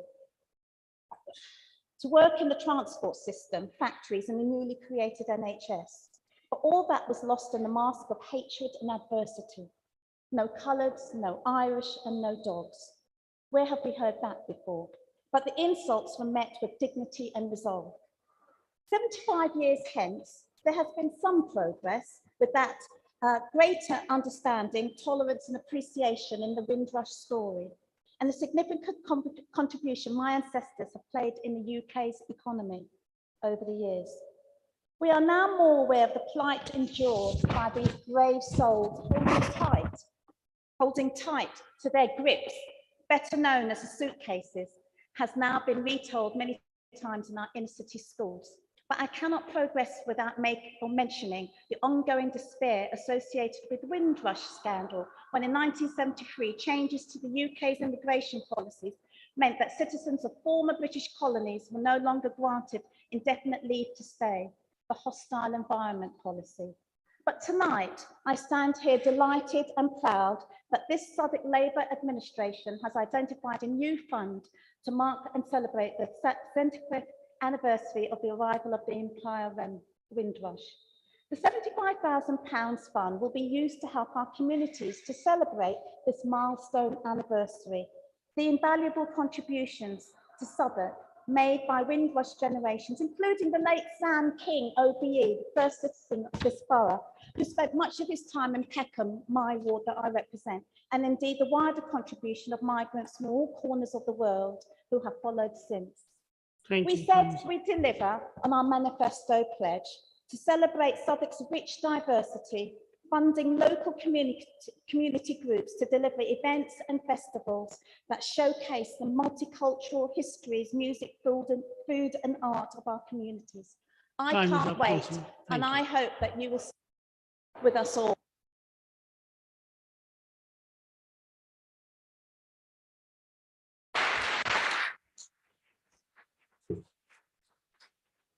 Thank you. Councillor Evelyn Ekoto. Thank you. Mr. Mayor, presiding through the social, economic and health crisis of COVID-19, I had hoped that our post-COVID years will bring about more stability. However, thanks to a disastrous Conservative government, we have been led into another crisis that has set off a chain of chaos and further weakening our recovery process. So we went into this year's budget against a backdrop of budgetary and social pressures, high inflationary increases in energy, food, and fuel prices. This did not only cripple the lives of our residents, but it made it harder to deliver vital council services. Yet, in the face of all of this, we have set a balanced budget and continue to protect much needed services. And let's be honest, not every local authority can say these words. Our budget addresses cost pressures while still investing in our borough, recognizing the need to be careful custodians of public money and to spend every penny like it was coming out of our own pocket. It would have been easy to have restricted our ambitions. We continue to be aspirational and committed to improve the lives of our residents. And so when I read the opposition's amendment, to be frank, I was struck on how unimaginative and basically how all over the gap it was. But let me hone in on Amendment B and the assertion that we are not protecting key services for vulnerable residents. As a council that has put in place one of the most comprehensive support packages to help our communities face the cost of living storm and many more, protecting vulnerable residents is in the heart of what we do. Now, Amendment B raises concern about short breaks. But let me be clear, no member of the opposition has contacted me or officers for information, clarity, or assurances on this particular proposal. Gesture politics, I think so. And despite extreme pressures outstripping the financial envelope in adult social care, we invested 80 million a year in adult social care, 25 million a year in voluntary sector. And let me remind you, you are opposing and talking about the council tax. 2% of the council tax is earmarked to help us support and continue to maintain our help for vulnerable residents. And I'm proud today to also announce further investment of £100,000 to launch our older people's food insecurity pilot to help tackle this food poverty amongst our older residents. I can say more. I can say more, but Mr. Mayor, I can see my time is fast spent. So do you know what? Don't listen to me, listen to the expert. I'll leave you with this words from our Section 151 officer on Amendment B. Sorry, Duncan, this is a parting gift. It states, collectively, these proposals create significant risks to the 23-24 budget are not in line with the recommendation of the Section 151 officer as set out to a council assembly. We therefore have only one option, vote for our budget. Thank you.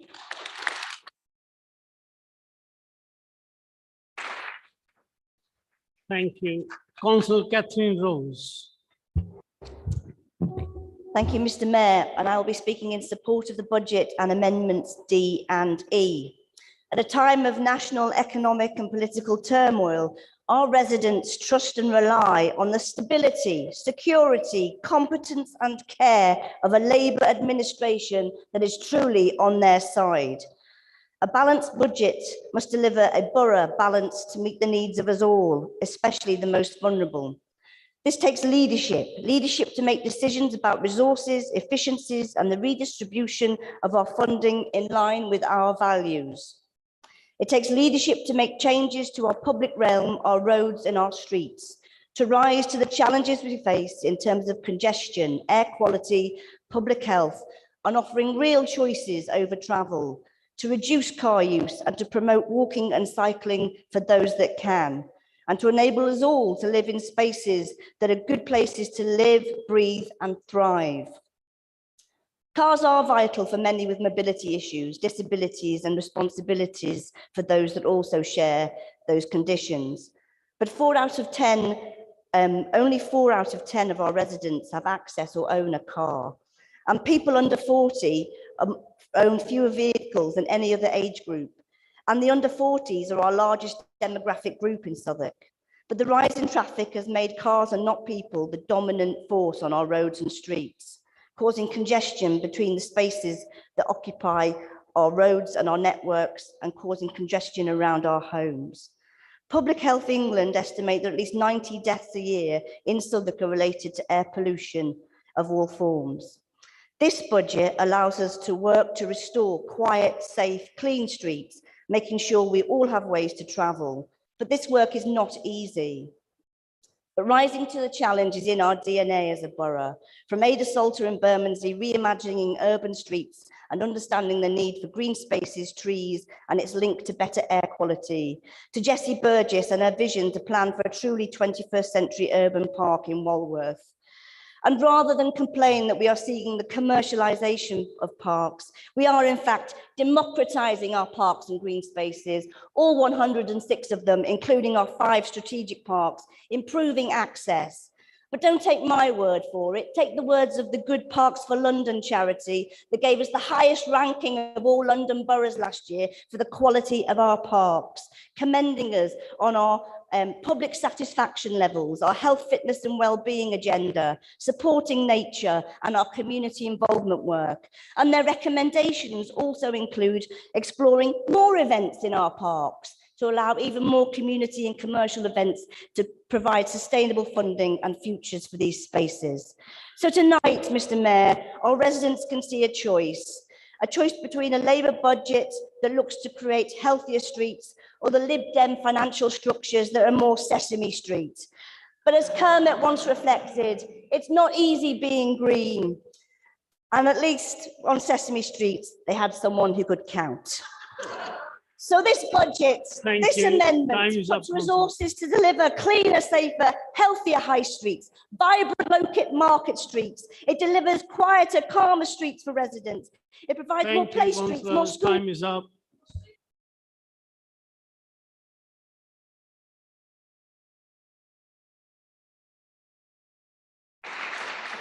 Thank you. Councillor Kath Whitham. Thank you, Mr. Mayor. I've sat listening to all my colleagues stealing my thunder. So I want to just thank Steph for all the hard work she's put in. Thank you for bullying me and Andy into being co-chairs of the budget working group, because we got to sit down with all these very competent, very focused cabinet members who know their brief to the nth degree, and they can tell us what we can afford to cut and what we can't. If you have 4 people in cabinet, how on earth can you cover the sort of ground that these sterling people cover? Or are they just figureheads as far as the Lib Dems are concerned? But they can't be across everything if there's only 4 of them. So please ditch these ridiculous amendments by the Lib Dems, vote for our amendments, and everybody needs to buy Steph a soft drink, because she doesn't drink anymore, but she deserves to be thanked. And thank you again, Duncan.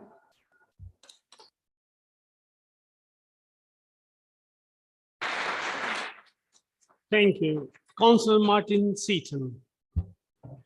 Thank you, Mr. Mayor. And before I begin, I want to congratulate Councillor Quine on delivering her first budget. Thank you. And a hearty thank you to Duncan for his public service to the people of Southwark. Thank you. But, Mr. Mayor, I want to focus on the Windrush scandal, which has brought shame on the United Kingdom, shame on the Conservative government who caused it to happen, and make no mistake about it. What happened was a direct result of their hostile environment. The government must know that, and yet before dealing with the Wendy Williams recommendations, they pressed ahead to extend the reach of the hostile environment to affect European Union residents. I am concerned that the succession of Home Secretaries have failed to unequivocally commit to root out, root and branch, review the hostile environment within the Home Office, and to review the lessons learned by the Wendy Williams review. It's all very well saying Black Lives Matter, but actions speak louder than words. And the reality is that many of the government's immigration policies continue to disproportionately impact the Black, Asian, ethnic minority communities. The Joint Council for the Welfare of Immigrants has correctly identified the policies such as the Right to Rent scheme, which outsource the enforcement of immigration control to untrained members of the public, cannot be adequately reformed in such a way that it resolves the discrimination that it inevitably contains, which of course affects people in ways which are truly damaging. For example, it ensures in some cases, some people have lost their homes. In some cases, they've been denied clinical care, even for serious illnesses such as cancer. Now, there are many reasons why I'm a proud Labour councillor. Our Fair Futures policies respond to the needs of ordinary people, law-abiding people, British people proud that they're British, proud of the opportunities that Britain affords them. But my presence here as an elected member of this council continues the tradition of the African and Caribbean communities. Our active involvement in the Labour Party, we have secured as part of a wider community consortium, more elections for our party than I care to remember. But there are some esteemed former councillors from the Caribbean community which I want to make reference to. Sam King, the former mayor of Southwark, the first African Caribbean mayor of Southwark, and also a war veteran. Debbie Welsh, the great Debbie Welsh, the first deputy leader of the Labour Party here in Southwark of African Caribbean heritage. Thank you. Orban Graham, Cecil Lovian, and of course, Pamela Smith. I'll just say very quickly, she was a firebrand on the Equalities Champion, instrumental in forming and creating the Ealing House, which is the first centre.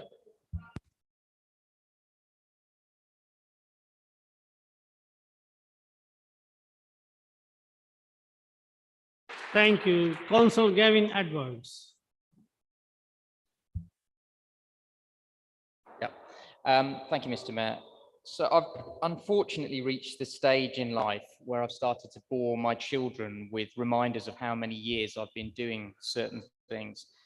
24 years a London resident, 29 years a Labour member, and 35 years a Liverpool fan. And I felt every one of those years last night.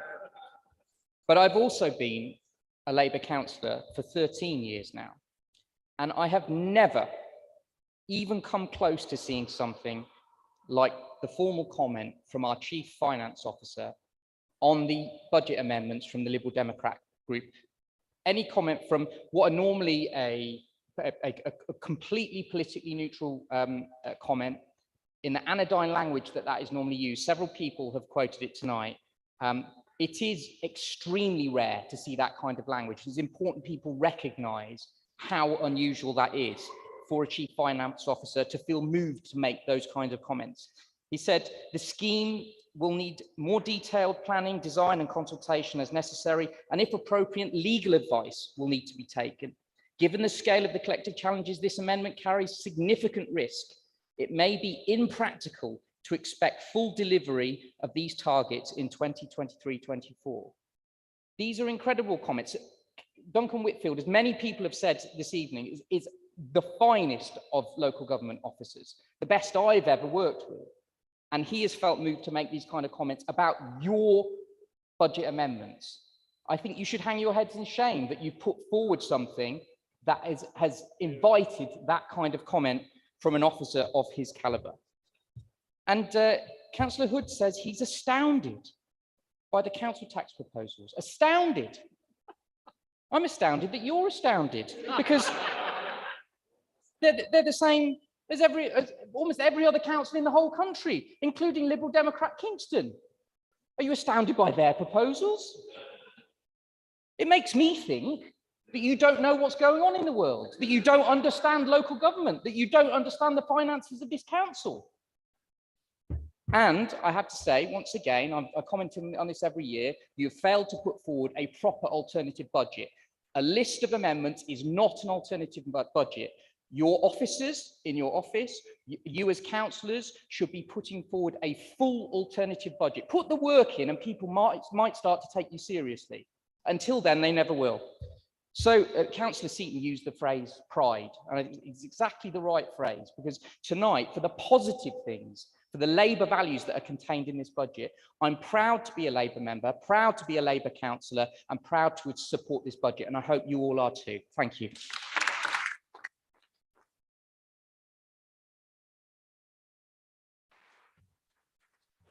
Thank you. Councillor Ian Wingfield.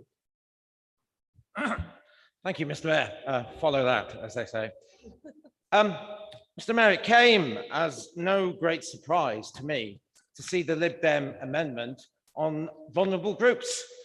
And there's no more groups more vulnerable than the Lib Dem group in Southwark at the moment. Indeed, half of them aren't even here this evening. At OSC, the very point where the opposition should be bringing forward their proposals for all members to consider before we get to the cabinet and the budget meeting. What did they do? Yes, let's take this out, let's take that out. What did they put in? Nothing. Nothing to make up the money lost. No, you said it yourself at the meeting. I don't have to say where the money's coming from. You said it yourself. It's on record. Watch the video. We now see that the Lib Dems are being very economical in their budget amendments, as they are effectively moving last year's amendment from last year's budget. And a week in politics is a long time, Mr. Mayor. It was only, let me see, it was the February the 2nd. Here we are. There's the leader of the opposition saying that the Liberal Democrats are going to freeze council tax. Hurrah! And what are they doing this evening? They're voting to increase it by 5%. And then, in a reverse Robin Hood maneuver, they're going to give the money back to the most wealthiest people in the borough. Hurrah again. The Lib Dems seek to raise the income revenue by increasing the council collection rate. But how do they propose to do this? At the time of economic austerity, a cost of living crisis, do they intend to send the bailiffs round to those that can least afford to pay in order to meet their collection targets? That's not liberalism, that's Toryism. And instead, why don't the Lib Dems start to put their own house in order? The Labour group has one political assistant for 52 councillors, whereas 11 Liberal Democrats with 2 political assistants. I know the Lib Dems need every help they can possibly get, but surely not at the Southwark taxpayers' expense. The Liberal Democrats have no ideas, no values, and no future in Southwark.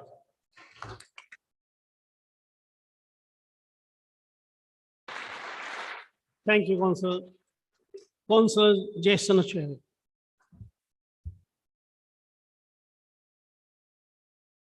I'd like to place on record my thanks to the the leader, cabinet members, officers in particular, Duncan Whitfield, and yes, it will be a shame to have you leave us, but I'm sure you've prepped the person who will be taking your place in able order, though you probably don't know who that person is, but I'm sure you'll spend some time helping them learn the ropes. I'm particularly proud to speak in favor of Amendment D.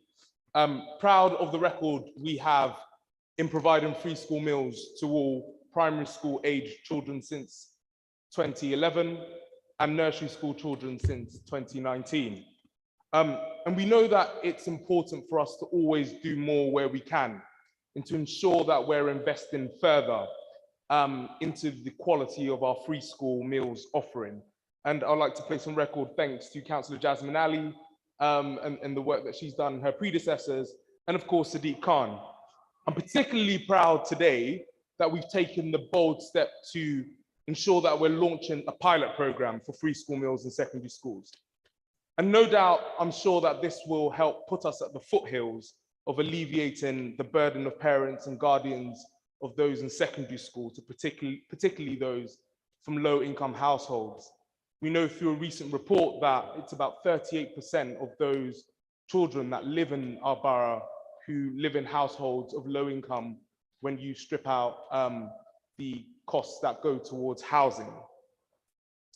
And to go further within our secondary schools, I do think it's important for students eligible for free school meals to have the option of using their allowance at any time throughout the school day, and any unspent money rolled over so that students can use this credit on following on any other subsequent day. And I'm sure that's something that you as Cabinet Member Jasmine will look into very closely.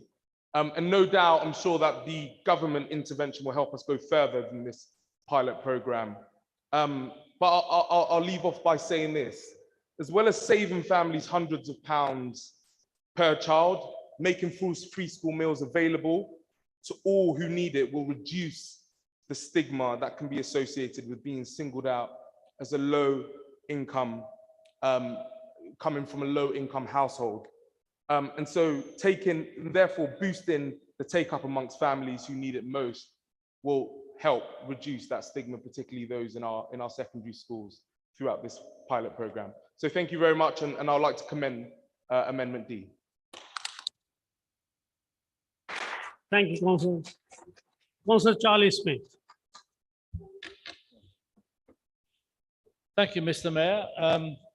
That's some speeches to follow, isn't it? Anyway, I'd like to just refer to something Cleo said. I saw something on Twitter the other day. It was a sign that said, more dogs, more Irish, and more blacks. So we've come a long, long way since the bad old days. We really have. So I would commend what we're going to do as far as the Windrush community is concerned. I'd like to talk really about the school dinner proposals. As a child, my mum used to go out in the mornings at 5:30 to clean offices. So it was up to my dad, before he went to work, to provide us with breakfast. And that often was porridge with very, very large lumps in it. I suppose porridge is supposed to be this slow release food, but I'll be honest with you, no, that's another story. Anyway, so we would set off to school through the fog and the smog, because this is the early and the mid 1950s, through the poor air condition of the poor air quality. But it doesn't mean no harm whatsoever. Anyway, so we got to school, and the thing we really looked forward to was the school dinners. Because in those days, there was no chicken shops, no pizza places, no Chinese takeaway. So, but the only sort of takeaway thing was fish and chips in those days. And that was a bit of a treat for us. So we looked forward to the school dinners, and we paid £1 shilling for school dinners. I suppose if you take into account inflation, that'd be worth what, £4 million, something like that? I don't know, not quite sure. Anyway, I love the school dinners. I mean, I don't eat meat now, I'm a vegetarian, but we used to have these great big trays of steak and kidney pie with the cut bits, and there's flaky pastry on top, and boiled potatoes and cabbage and carrots, and it was a real good balanced diet. And then for pud you'd have that jam roly-poly with custard, and you'd hold your bowl and they'd ladle the custard on so it went over your thumb. It was wonderful. It really was marvellous. And it was really, because I mean, that's the sort of food you need. I grew up as an intelligent man, as you know, because of the nutrition that we were given. So I really hope, and I support what we're going to do, and I hope that we can persuade all those youngsters you see at lunchtime going around with these boxes of chips, that we can rely upon them to come in and get a really good balanced diet, because it means it will keep them awake in the afternoon. It will probably help as far as the obesity problem that we have in this country. Good solid food, salads, spuds, whatever. If you can buy spuds and carrots these days, I don't know if you can or not. But anyway, so I commend this budget to you all. Thank you.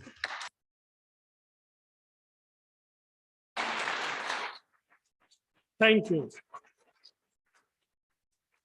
Councillor Sabina Emmanuel. Good evening, all. I'm a new councillor, Peckham Ward.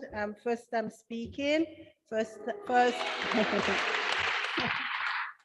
And my first budget. Initially, when I was invited to go to the budget group, I was petrified. I said, oh my God, I've forgotten how to count my finger. I need a calculator.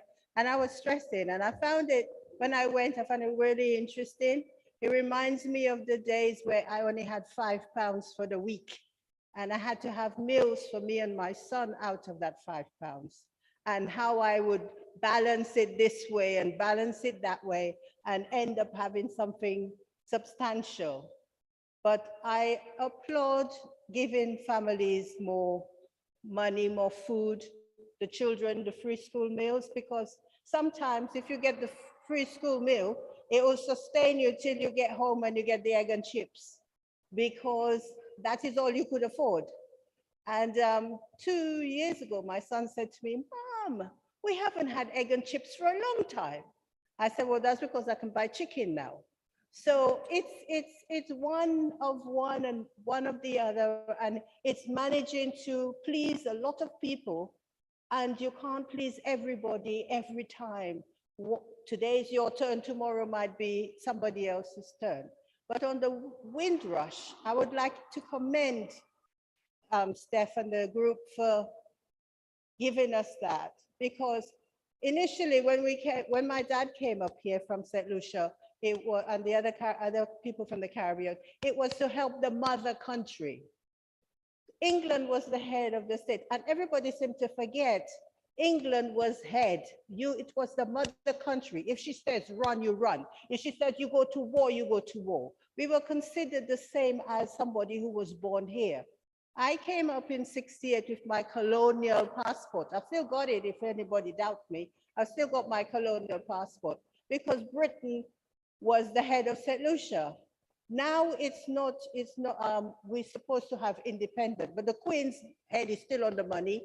The Privy Council still rules us. So therefore we are part of this country, and there's a lot of work done by Caribbean people to lift up the country. A lot of us campaigned when we were younger, delivering leaflets for all these people that you mentioned. We set up a black group to help Pamela Smith and all the others. I still have the little magazine we sent out. Dora will remember that. And I would like to say, finally, although Peckham and the whole of the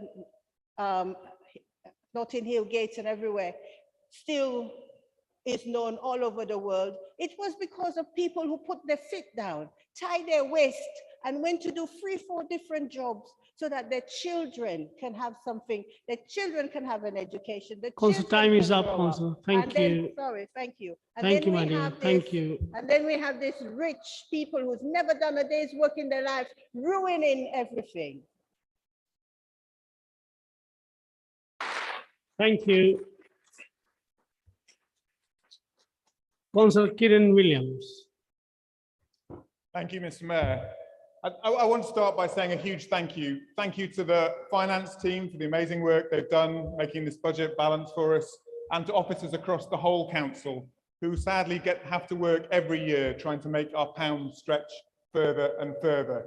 It's a task that starts almost tomorrow for the year ahead, and it's a task that they do incredibly well. So my thanks to all. My thanks too to Cabinet, who put a huge amount of work into this group, into this budget, and actually to the whole of the Labour group, who've been line by line through this budget to work out how we get the best value for our residents by spending every pound as if it came from our own pocket. In contrast, I see the party across the room, and enough has been said about the amendments and the, frankly, high-risk, worrying nature of them. I want to specifically dwell on that question about council tax. Now, we have kept council tax in Southwark, one of the lowest in the city. But how does that compare to Liberal Democrat council tax? Well, if you look at Liberal Democrat councils across the country, you pay more and you get worse services. And that's the real difference. But this is a budget that I'm proud of. I'm not proud of the fact that we've had to take money out. That's a hard thing to do, and not why I or anyone else here came into politics. I'm proud of the things we're delivering in here. And I'm proud of them because they speak to my life, but more importantly, they speak to the priorities of Southwark residents. They speak to my life because I know what it's like to queue up with free school meal tickets. And they speak to my life because my grandfather came here from the Caribbean to join the RAF during the Second World War. And they speak to Southwark residents' priorities because they are about the things that are affecting our residents right now. The cost of living crisis, 20,000 families will be supported. Children going hungry in our schools will act to end it. Holiday meals as well. Action on the economy. We have delivered more jobs and apprenticeships than any other council in London over recent years, and this budget continues investment in those things, as well as support to business through our Pioneer Fund and through our Thriving High Streets Fund. A living wage unit to make sure people get decent pay, an investment in helping our residents understand the benefits of trade union membership too, to help drive up that pay as well. Our wider budget will continue to deliver thousands of new council homes. We're opening new libraries when so many councils have had to close them. We're opening a new leisure centre when so many councils have had to close them. We're improving our parks, our amazing parks, award-winning, the best in London.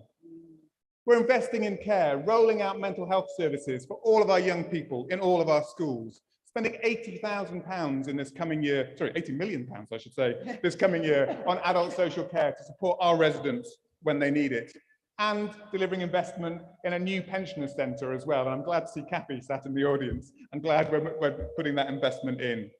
And investing in our environment for the long term.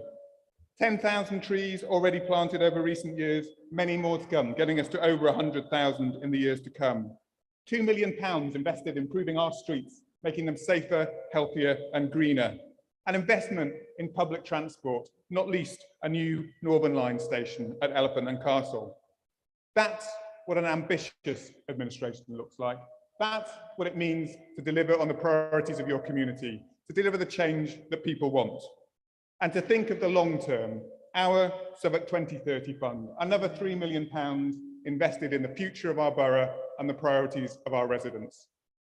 That's the difference we're making as a Labour administration, a contrast to a government that's crashed our economy and taken millions out of public services in this borough and residents' pockets over recent years. This is an authority that's on residents' side, making our borough fairer, greener and safer. Thank you.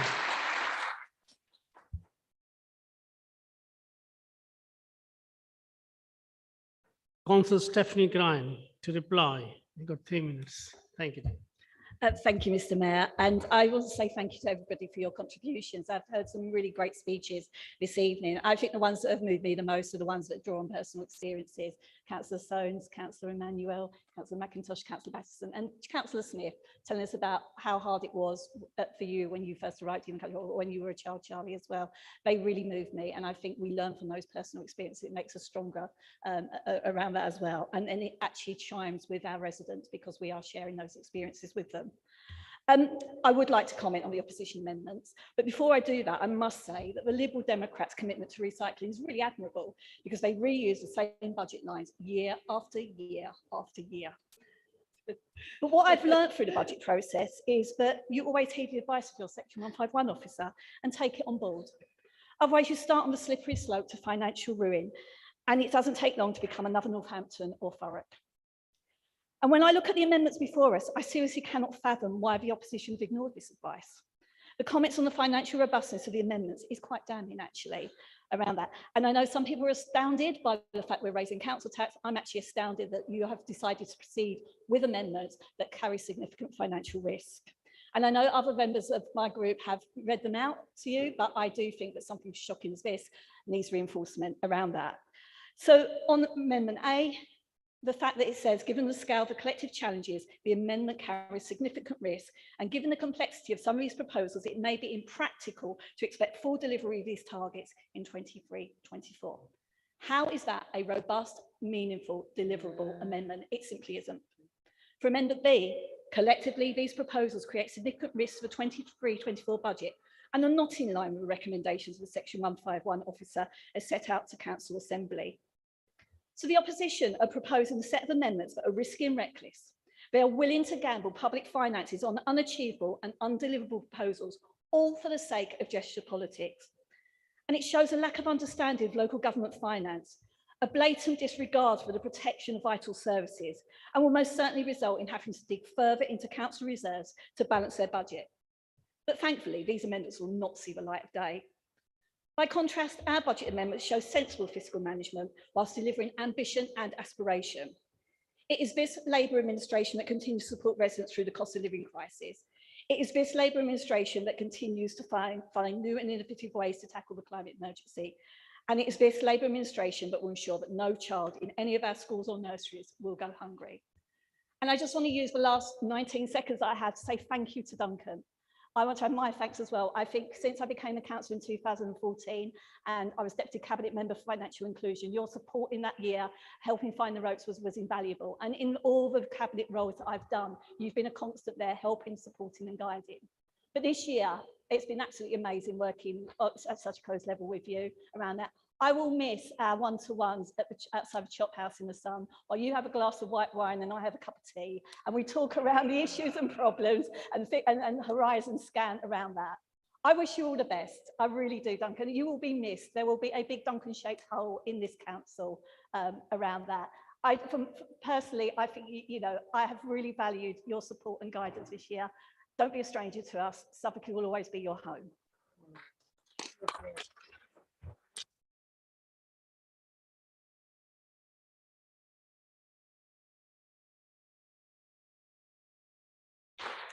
Thank you, Councillor. I shall now move to the vote on Amendment A. Those in favour of Amendment A?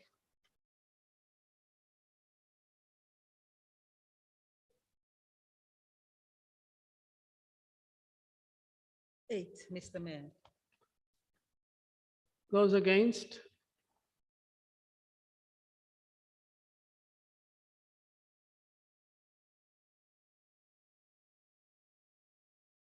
$46, Mr. Mayor. Any abstentions? No. The amendment is lost. Thank you.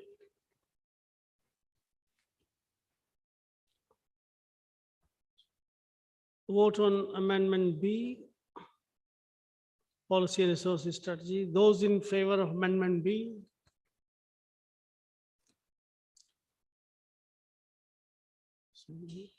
Eight. Those against?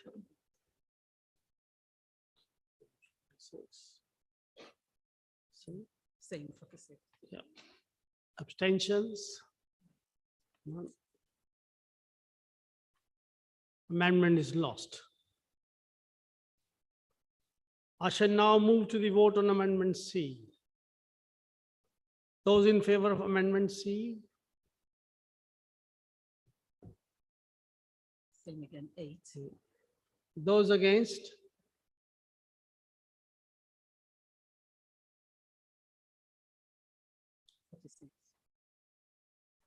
Abstentions?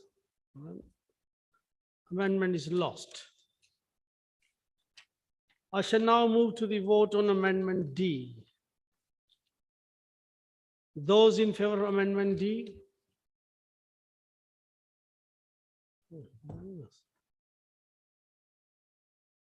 Unanimous, Mr. Mayor. Unanimous. Thank you. Carried. Now I shall move on to the vote on Amendment E. Those in favor of Amendment E?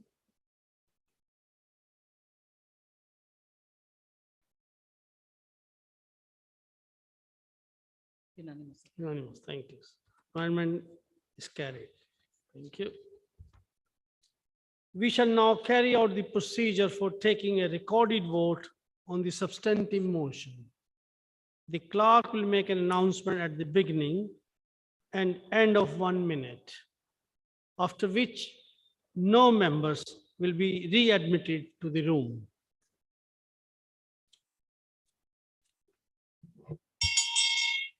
The 1 minute starts now.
Thank you.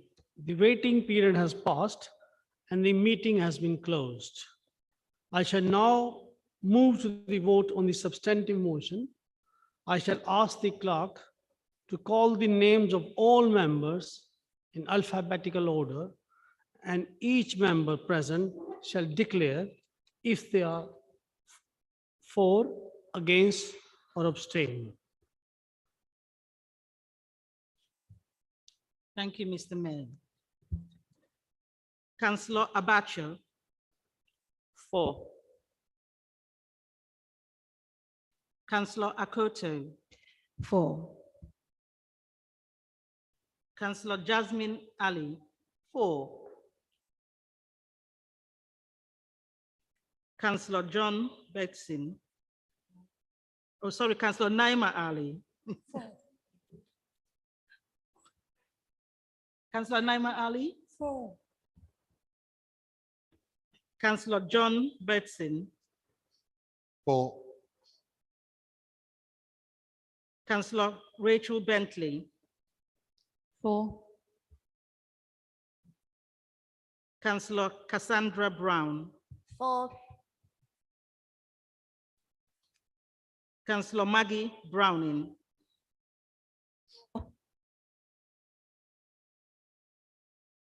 Councillor Victor Chamberlain. For. Mr. Mayor, Councillor Chopra. For. Councillor Stephanie Cryan. For. Councillor Combo is absent. Councillor Sam Dalton.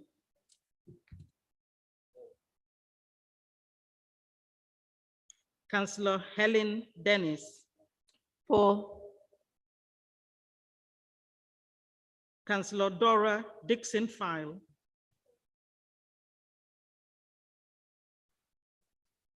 Councillor Esme Dobson. For. Councillor Gavin Edwards. For. Councillor Sabina Emmanuel. For. Councillor Natasha Enning. Councillor Enning? Please for this evening, so she's not present. Okay. Councillor Sam Foster. For. Councillor Renata Hamvers.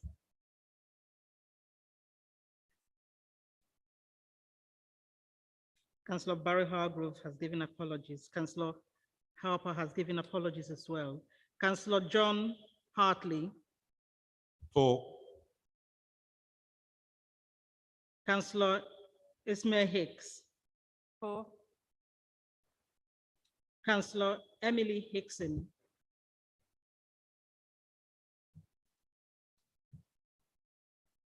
Councillor Hickson? 4. Councillor Adam Hood. 4. Councillor Laura Johnson. 4. Councillor Nick Johnson has given apologies. Councillor Sarah King. 4. Councillor Sonny Lamb. 4.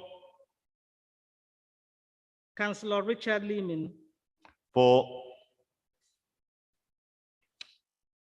Councillor Linford Hall has given apologies. Councillor Livingston. 4. Councillor MacDonald has given apologies. Councillor James McCash. 4. Councillor Hamish McCallum. Councillor Kimberly McIntosh. 4. Councillor Darren Merrill. 4. Councillor Victoria Mills. 4. Councillor Portia Mangangi. 4.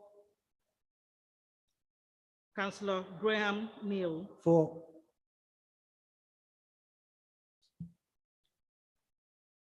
Councillor Maggie Newens. 4.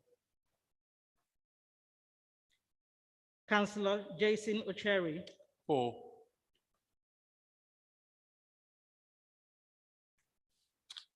Councillor Pollock has given apologies. Councillor Pollock has given apologies. Councillor Reginald Popola. 4. Councillor Sandra Rule.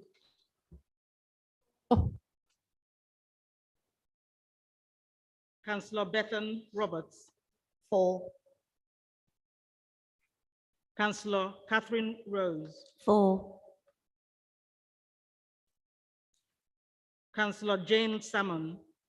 4.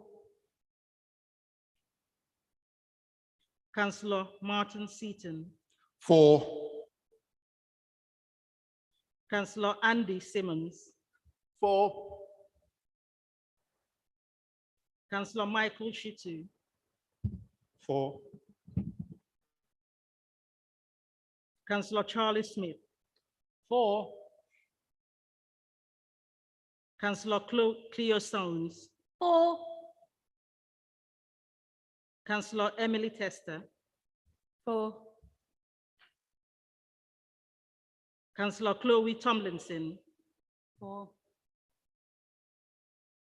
Councillor Joseph Vambi is absent. Councillor Irina Von Wise is absent as well. Councillor David Watson. 4. Councillor Kath Whittam. 4.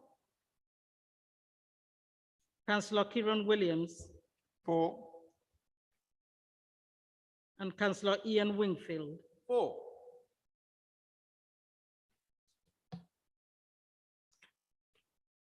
That concludes the voting, Mr. Mayor.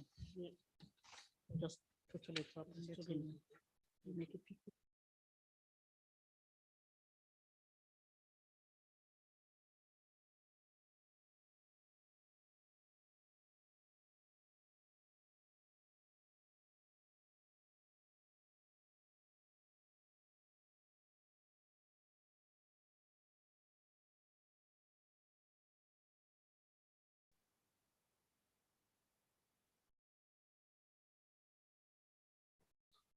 I will now announce the vote on the substantive recommendation. It's 53 for 4. Those against 0, abstentions 0. Substantive carried. Thank you. I'll ask the clerk to come in at this point.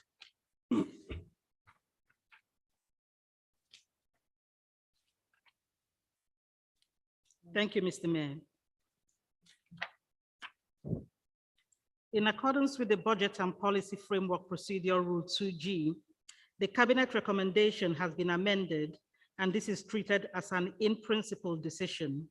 It will be implemented after 7 days, unless the leader provides written notice that he objects within 5 days of the decision, or the leader can confirm his agreement at this meeting, and the decision can be implemented with immediate effect.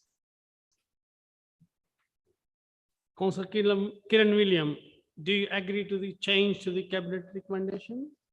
Agreed. Thank you. I shall ask the clerk to come in at this point again. Thank you.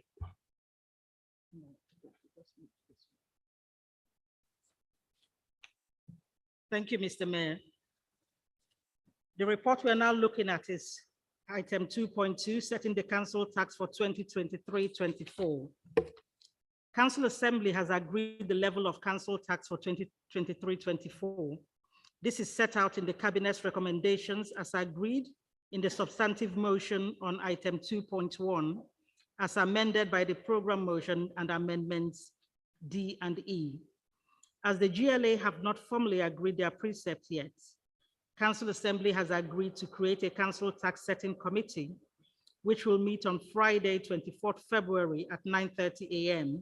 to confirm the council tax rate, with the membership to be Councillor Stephanie Cryan has been nominated as chair, Councillor Jane Salmon has been nominated as the vice chair, and the following have been nominated as members: Councillor Rachel Bentley, Councillor Dora Dixon-File, Councillor Catherine Rose, Councillor Martin Seaton, and Councillor Kiran Williams.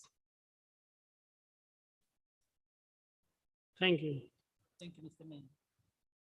We shall now carry out the procedure for taking a recorded vote. The clerk will make an announcement at the beginning and end of 1 minute, after which no members will be readmitted to the room.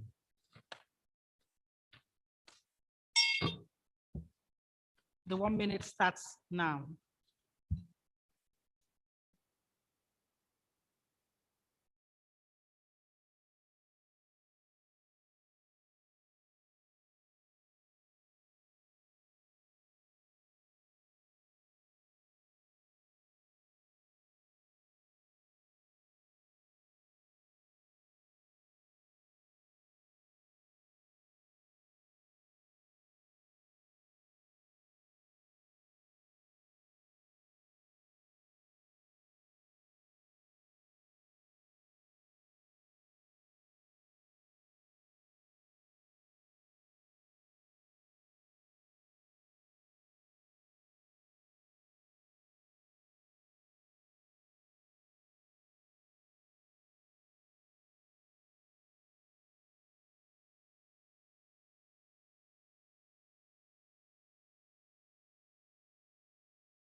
Thank you, officer.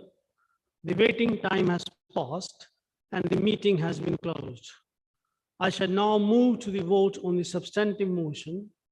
I shall ask the clerk to call the names of all members in alphabetical orders, and each member present shall declare if they are for, against, or abstain. Thank you. Thank you again, Mr. Mayor. Councillor Abacho. For. Councillor Evelyn Akoto. Councillor Jasmine Ali. For. Councillor Naima Ali. For. Councillor John Betson. For. Councillor Rachel Bentley. Against. Councillor Bentley. Against.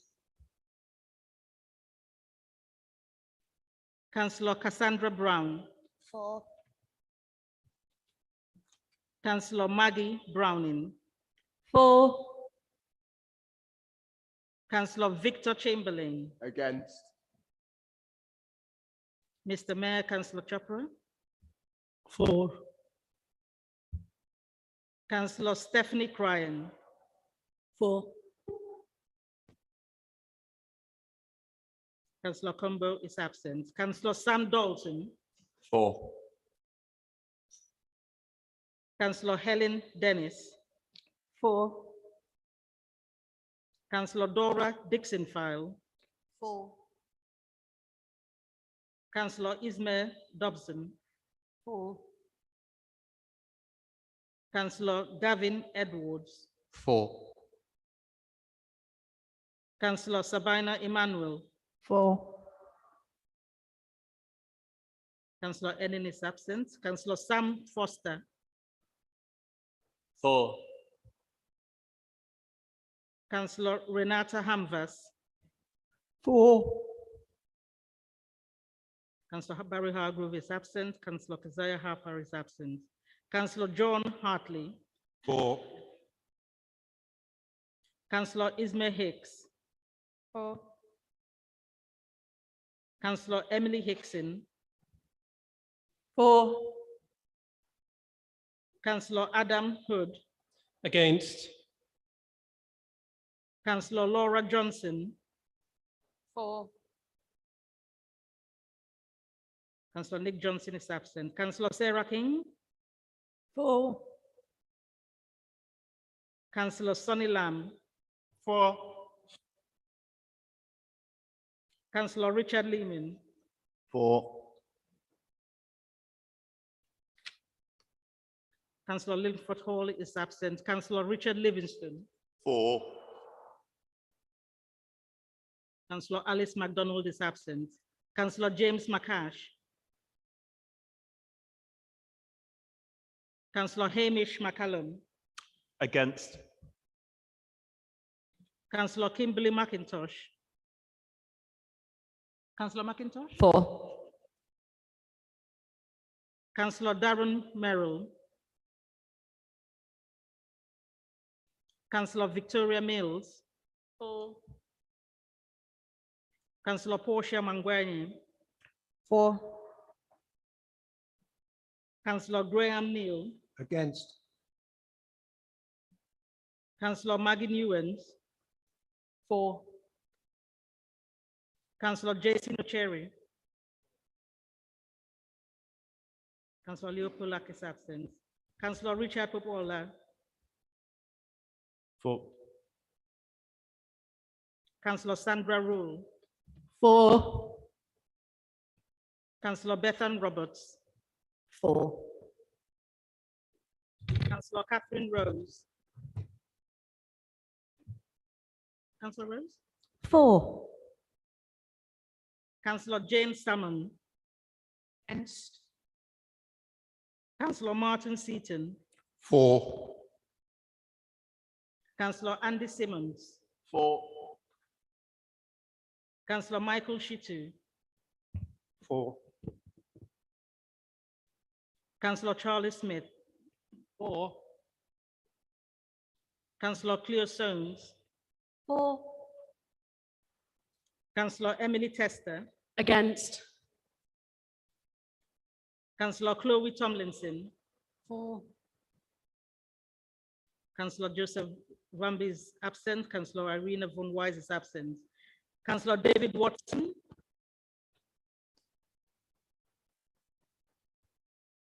Councillor Kath Whitton. 4. Councillor Kieran Williams. 4. Councillor Ian Wingfield.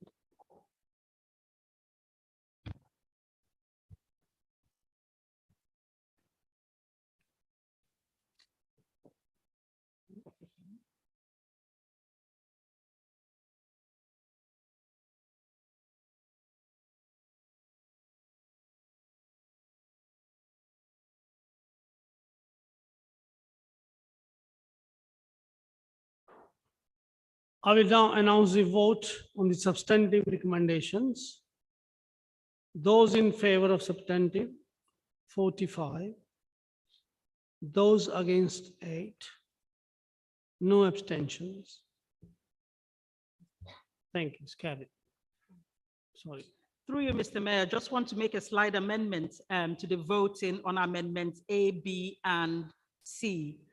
Those who were against were 45 and not 46. So that's just a slight amendment. Thank you. Yeah, it's at 45. Yeah. Yeah, thank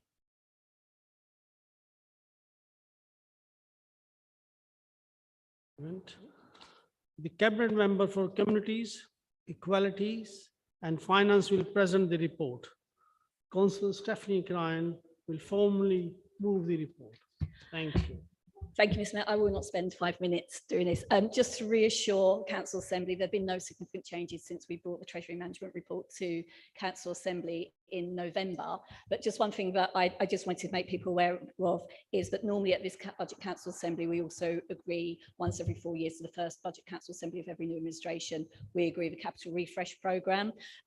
We have we have the whole of this year to be able to agree that through Council Assembly, and we felt it was prudent to wait until Duncan's successor is in post to be able to do that. So that will be coming to a future Council Assembly meeting for any of you eagle-eyed councillors who saw it wasn't in the papers.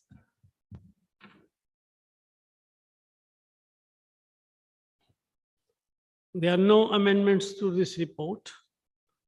Does any member wish to speak on this report? None. No. Thank you. There is no right to reply. There's no reply. Yeah. I shall now move to the vote on the recommendations.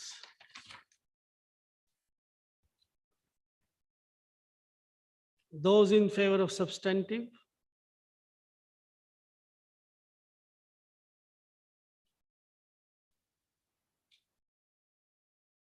It's unanimous, Mr. Mayor. Unanimous. Thank you very much. Substantive is carried.